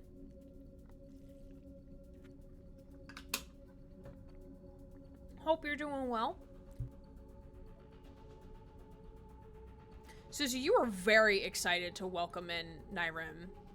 You're very excited. You got it? Okay, perfect. Get used to the 4 to 7 hour time difference. Not anymore, Susie. 6 to 9 p.m. ready to welcome you from the ultra past. Instead of the ultra hand is the ultra past. I'm sorry, when I first read this first line that Seraphin's gonna say, I first thought it was saying, like, we're coming to you live from the Starward belt or whatever the fuck they're at. Like, he's a fucking news reporter with his little bandage. I'm glad we get to keep him in this outfit, alright? I'm glad, like, I don't care if he's no longer injured. I'm glad we get to keep him in this outfit. But Nyrim, I hope you're good. I hope you're well. Appreciate you joining us. Make sure that is, we're coming up to the bacon site. I had bacon on a sandwich today. I bought a sandwich from the store last week when I did my groceries, and because, like, I usually try to, like, mix and match what I get for my lunches for the week for work, and I didn't end up, like, eating it for lunch at work because, like, we had leftovers from the event I held. So I had it sitting there, and it was like a ham, cheese, bacon, tomato, lettuce sandwich like on a pretzel bun, which is pretty fun. And that rhymed. Which I didn't mean to make it rhyme, but it rhymed. Pretty tasty. Add some mustard to it. From Five Guys on Friday, I ordered bacon cheeseburgers, so damn good. Ooh. Their bacon cheeseburgers are pretty good. I usually get without the bun, though. Not because, like, I'm calorie conscious or anything. Like, the bun is just, like, it's so much. I like it with the lettuce wrap. Because most times, like, I don't want the bun. I just want, like, the contents in between the buns. I want all the carbs. No, that's fair. That's fair. I usually just, I like getting the lettuce wrap with it. Change it up, you know. We're coming up on the beacon site now. Seraphim brings the ship into place. Signal's pretty weak, though. He turns in his chair, which is what you get for chasing 10,000 cycle-old leads that got a lot of people killed. Seraphim, go pet the fucking cat that you didn't know was a cat, alright? You're a little spicy, sir. You need to calm down, sir. Since you explained the situation to Seraphim, he hasn't gotten any more enthusiastic about the job, especially as it's a job that comes from Yujin. Seraphim shuts down the engine and turns to Yujin. Time for you to have a poke around in those rocks. He waves a hand at the scattering of asteroids. Enjoy. I love him. He's so sassy. I love him so much. I need him and Sleeper to kiss. I did look up, for the record, I did look up to see if there were fan fiction about Seraphim and the Sleeper. There is one fic that exists on Archive of Our Own with Seraphim X Sleeper and like other like ships and whatnot. I didn't read it because we haven't finished the game, so I'm not sure if it was gonna go into spoilers, so I didn't want spoilers, but there's only one fic that currently exists. So I think that one author leading the ship. Yeah, I'm gonna be the second one at this rate. I'm gonna be the second one. It's fine. Yujin barely seems to notice the sarcasm. A kind of fixed determination has come over him since you left the Hollow. It's not something you've seen before. Let's swoop and find the beacon. He pats you on the shoulder. Luis says the first of a trail, so the faster we locate this one and get ourselves pointed to the next, the better. Enough messing around. He kicks off and glides out of the cockpit, heading straight for the airlock. Not the most attractive of locales. Bliss smiles as they nod towards the sparse gray rocks, but we should keep our eyes open anyway. Those that leave trails like to leave traps, too. Never worked on a fraction drive before. This thing turns out to be real. I call shotgun on digging around in its guts. They wink and follow Yujin. It's just you and Seraphim left in the cockpit. He taps at his console, ignoring you. Husband's mad. You think it's a bad idea? Seraphim turns. Me? He mockingly puts a finger to his own chest. Look. He gets serious for a second. People have been searching for this thing since the Solheim collapse. That's a lot of desire directed at one hidden drive. Objects like that tend to get people in trouble, at least in my experience. So take it slow, and keep your eyes on Yujin. He turns back to the console, busying himself with diagnostics. You turn and leave the cockpit, your mind on the beacon and the trail that should, all being well, ended a ticket out of the entire system. Oh, there's literally nothing here. And Yujin, you had shit rolls. What the fuck are you doing? Like, this is your gig, bro. The fuck? Yeah, there's like nothing here. This is it. This is literally it. Like, this rock is practically the size of our ship.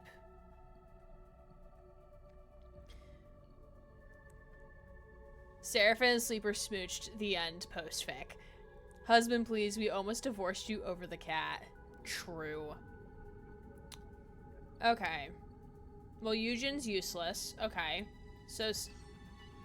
Oh, wait. Oh, wait. She doesn't have... Oh, wait. Oh. Oh, shit. Like, girl, you are... Oh, no. Alright, so I'm pulling the weight on this one. Because she has good... They have good rolls, but...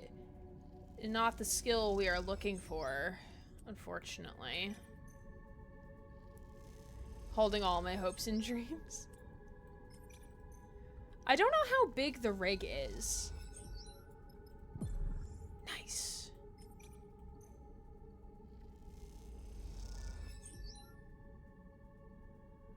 Okay, maybe if we do the 6, maybe we'll still get a positive? Oh shit, we did! Nice. Oh shit. Nice. Alright, the site where the beacon is planted shows signs of a ship landing and excavation. Perhaps analyzing the remains would help. There seems to be data hidden in the beacon's signal. Could it be the location of the next step in the trail? Okay. Yeah, Eugene is gonna be fucking useless here. Okay. Okay. End cycle.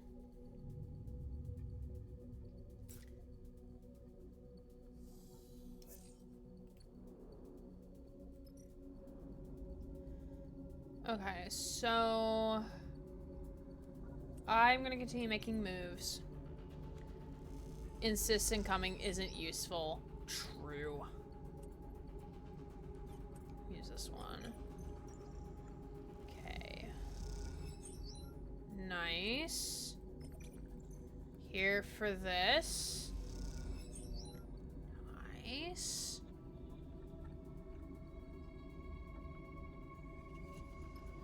I'm gonna push again, because why not?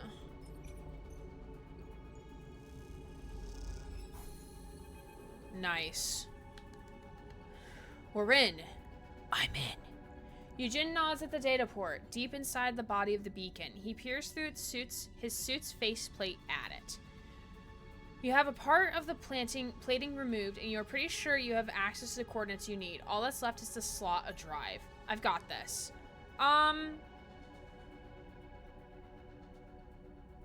I don't trust you, Eugene. I don't trust you. I don't trust you as far as I can throw you, and it won't be that far, even in zero-G space. I don't trust you. He takes out a thumb drive and slots it in, easy as can be. You peer into the beacon. It has been a delicate job getting the security access and the system knowledge to find the coordinates for the next step, but all seems to have passed without incident. We could throw him out of the airlock. I think Seraphim would find much joy in that, honestly. Got it. Eugene pulls the drive and thumps you on the shoulder. Let's head to the next one. Look alive down there. Seraphim's voice comes over the comms. We got a ship on approach. We need to make ourselves scarce. You and Eugene exchange looks, the singers. Kick off and glide towards the ship, but Eugene goes in the other direction. You wonder what he's doing for a second, and then you see it. He arrives at the beacon and immediately begins laying into the metal shell. Oh, he's stopping them from finding it. If he destroys it, they won't be able to get to it.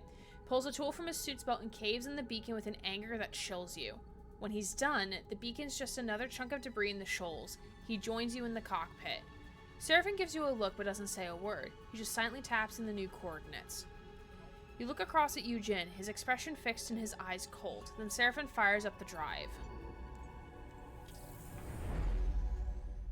Wee woo, wee woo. Oh man, I wanted to look at the map on where we were.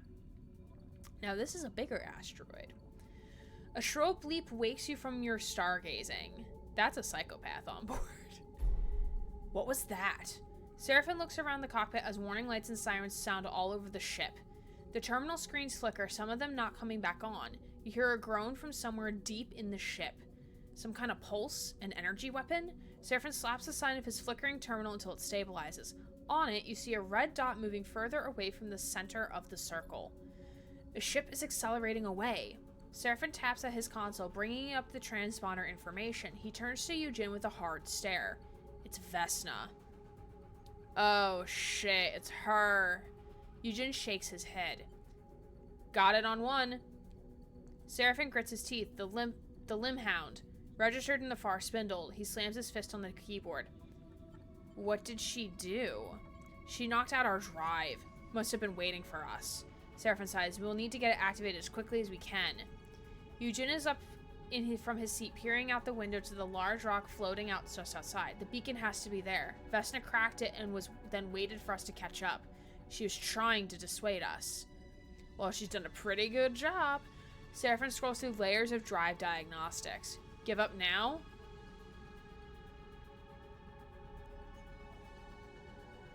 Eugene glances at you. We're so close. Eugen's right. Seraphin sniffs but says nothing with the little bandage on his nose, little cutie. Singers are out there too. If we're lucky, they will cancel each other out. Eugen goes to leave the cockpit.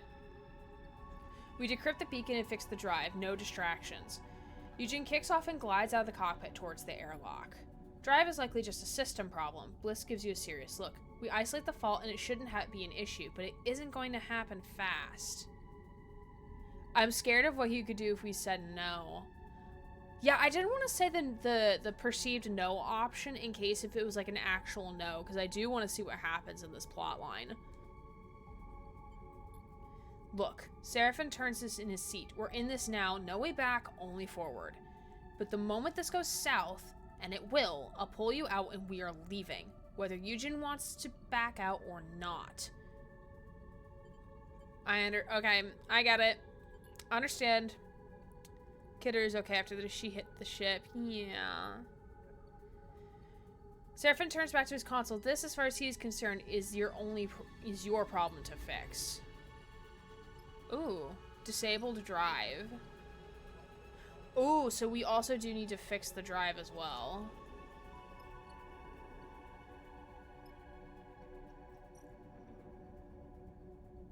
Oh shit. Oh wait, we can upgrade engine now. Oh shit.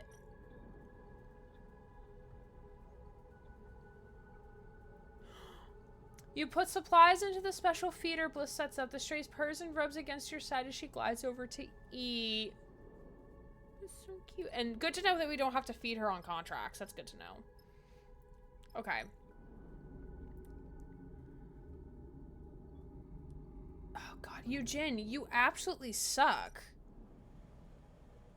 Okay, alright, fine. You can do this. It's the only other option we have. It's way too easy. Brother. My brother in Christ. Yeah, take some stress. You've earned it. You deserve it, honestly, my guy. Okay, so I have to... So... Bliss needs to do this. What Seraphin suggested happens, I'm actually okay with this outcome. Samesies, actually. I can fix anything. Okay, so we're gonna make sure the drive is working before we finish with the beacon. That is what we're gonna make sure happens, because I don't trust anything. We took some stress, that's okay.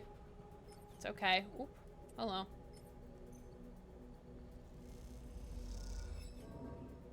Ah, shit, we gained more stress than I intended. Fuck. It's fine.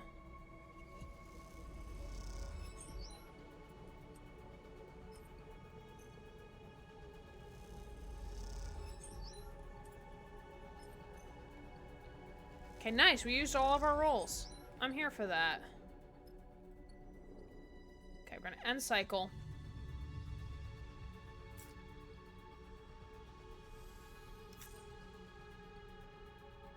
Okie doke.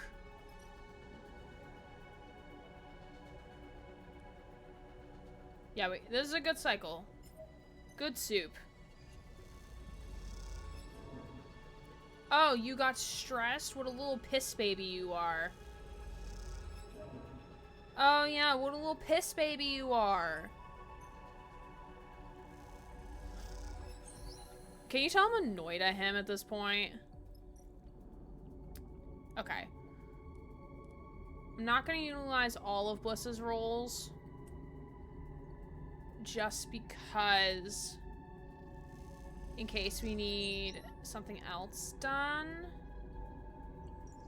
I am going to utilize your 6, though. So we can finish this off. Okay. Seraphin punches the final set of coordinates into his console and runs a fresh set of diagnostics on the rig's drive. Everything comes up green. The atmosphere in the cockpit is tense. None of you know what you might be flying into. Eugen's jaws set, his eyes on the stars and scattered rocks, his goal in reach. It's not a goal to be underestimated, a fraction drive, one that can take any ship out of the system and beyond. one that can forge a path through the surrogate systems few can take. Freedom, both from the system's politics and the structures of power that dominate this passage of people through colonized space.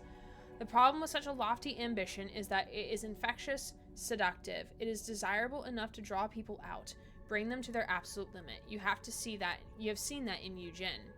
The singers, too, are shaped by that desire, and Vesna, the steely-eyed captain you don't seem to be able to shake. The question is, who will flinch first? Here we go! Whee! Okay. Aphelian's End. Ooh, a ship. A ship, a very mighty ship. Here you are, moored around a remote and airless rock. A scattering of debris concealing an object of greater value. In the system spiraling into war.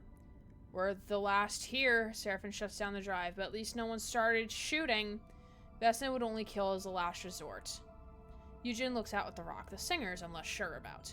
Reassuring. Seraphin deadpans. So what now? We walk out and start digging? What do you think, Eugen? You turn to face Eugen, but he's already gone. You get after him.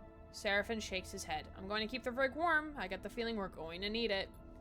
As you glide out of the cockpit, you hear the airlock cycling. Eugen is already out. You speed up, grabbing a suit and wrestling it on as you head for the airlock. The door hisses open to reveal a sparse landscape. The twisted parts of a facility or ship, corroded beyond recognition, jut up out of the dusty rock. Squinting into the faint and distant sun, you can make out two figures in suits, standing a fair distance apart in the middle of the loose circle of debris. Her name is Vecna now? The Lich. You glide down towards them. Not Vecna. Anyone but Vecna. Specks of loose gravel and decaying metal bouncing off your suit as you do. Now. A voice crackles through your comms as you approach, broadcast over the open channel. None of us want to die out here. You see them now, the two figures, Vesna and the leader of the singers, Peter, facing each other across the dusty plain. Vesna's arms jutting out from her body, her hand resting on an object at her hip, a weapon. Keep your distance, sleeper.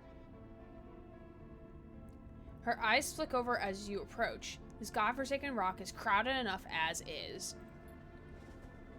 We set foot here first. The claim is ours by anyone's judgment.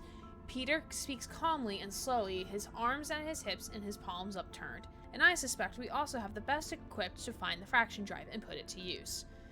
Anyone's judgment? Vesna scoffs. Who do you see out here to validate your claim?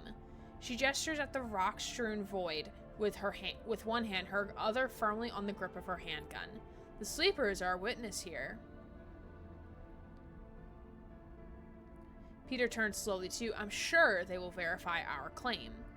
I mean, bruh, I didn't see who was here first. Vesna laughs. Well, at least someone here still has integrity. Because honestly, I'd rather fist fight Vesna than fist fight Peter. Even though Peter, like, I can easily, like, I am willing to, like, slap his face in. But, like, I think we can bargain easier with Vesna, if necessary. Plus, the most serious sweats I've ever been against in Dead by Daylight, I swear. I don't know who's, like, what I considered sweat in the game. It really depends. You look between the two of them, searching their faces for an intent and opening anything. We can get him some fungal cream, too. Vesna's ocular implants give nothing away, but the visible tension in her gun arm suggests failing patience. Peter, meanwhile, projects an atmosphere of considerable calm, but there is violence behind that benign smile, and a crew of singers somewhere out there in the dark.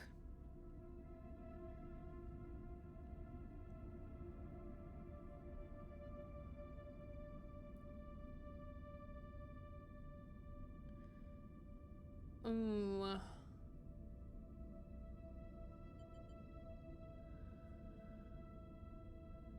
Blight players? Disagree. Tell your crew to stand down. Be very careful what you say next. Peter eyes you with anger and fear. You see a flash of panic in Vesna's eyes as she realizes she might be surrounded already, her arms tense. The shot is silent, its direction unclear, but its effect is immediate. The side of Vesna's suit explodes in a geyser of escaping oxygen. She spins, clutching at the wound to clamp it closed. As she does, you see a shot grazed her, splitting the suit but leaving her body beneath intact. Might want to run and get that fixed, Vesna. Eugen slips out from the shadow of a piece of debris at the edge of the circle. He holds a long gun at his hip. Sir, what are we doing? What are we doing right now, sir? What are you doing? Claiming what's mine?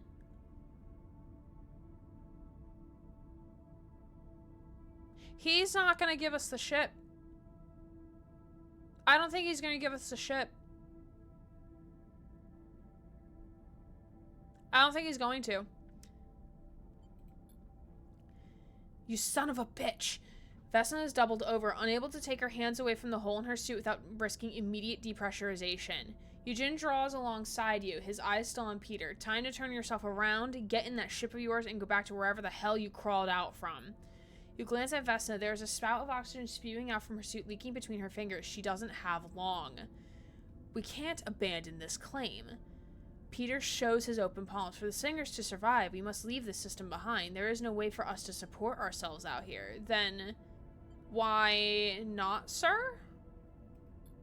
Our moon is gone, eaten up by the war. The belt will be next. You may as well shoot me here if you're not going to let me take the drive. This is my people's fault. Future. Well, if you insist.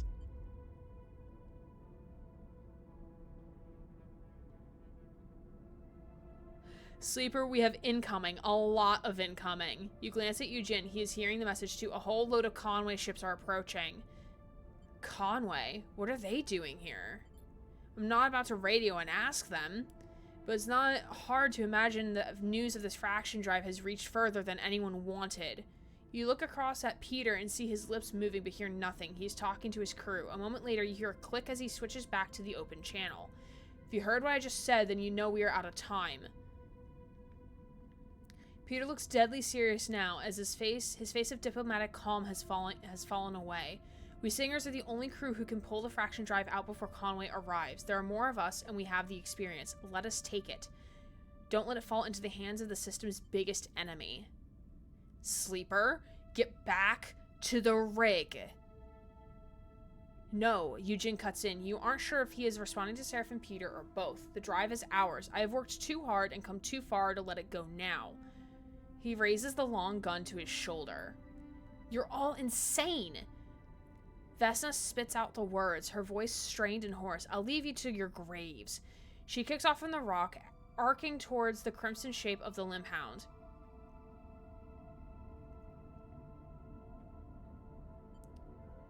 Eugen doesn't even watch her go. You see something flaring in his eye. A dark drive with no other resolution. I hope she lives. Yeah, I'd rather have her live than Peter, honestly.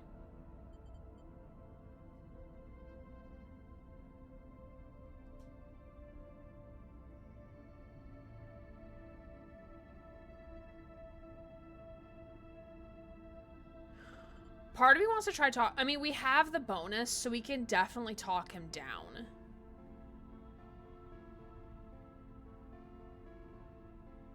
I'm not gonna say back down, Peter. I'm not doing that.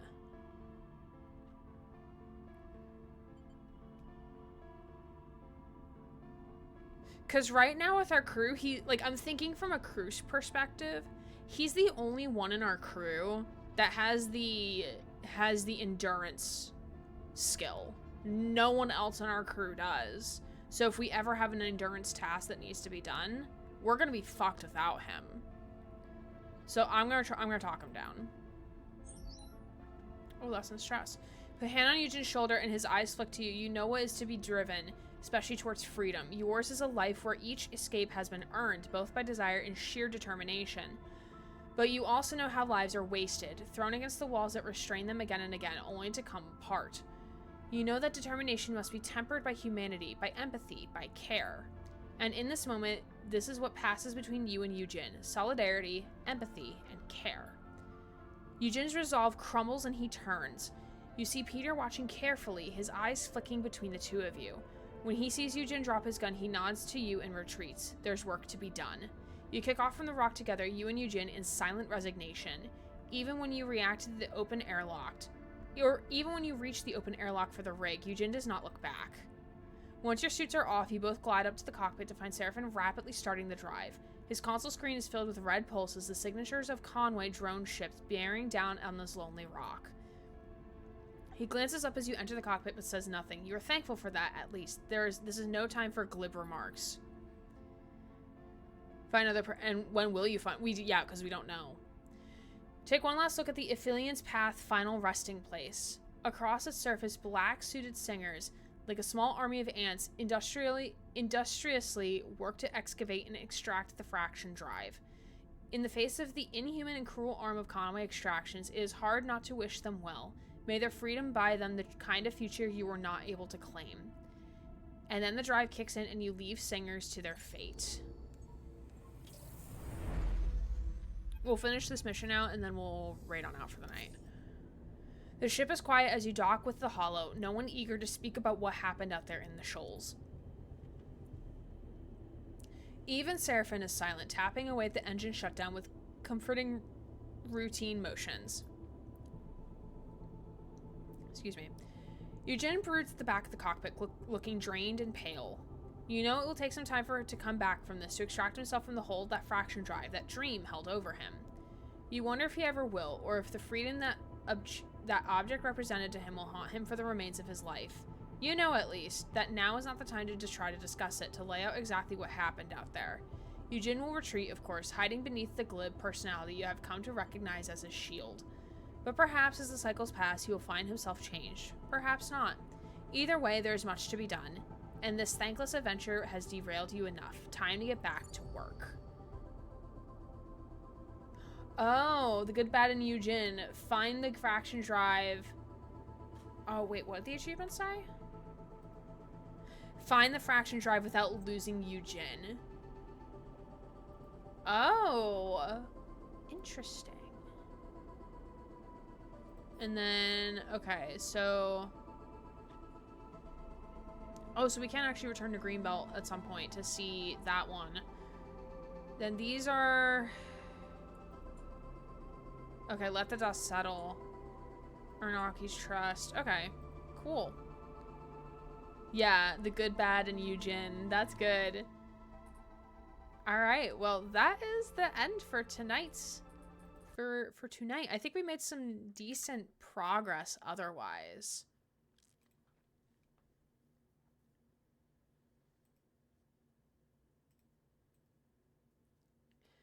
Yeah, I feel like we're getting close to the end.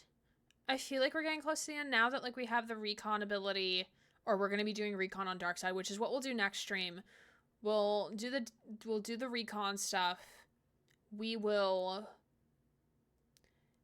meet up with that biker transport person who wanted us to meet at the scatter yards. Meet up with them. We'll also circle back to the Greenway to see what Aki wants to show us.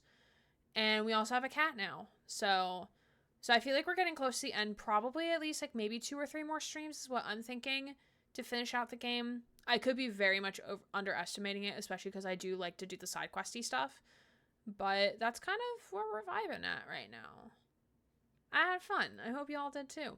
Appreciate you all being here. As a reminder for the upcoming stream schedule that this stream schedule is very inaccurate for, we will be... We will be... On Monday, we will be doing our very first episode of Codename Good Game, featuring Noah, who's a member of the community, talking about Resident Evil 4 Remake. Tuesday, we'll be continuing and hopefully finishing Life is Strange, a Double Exposure Chapter 3.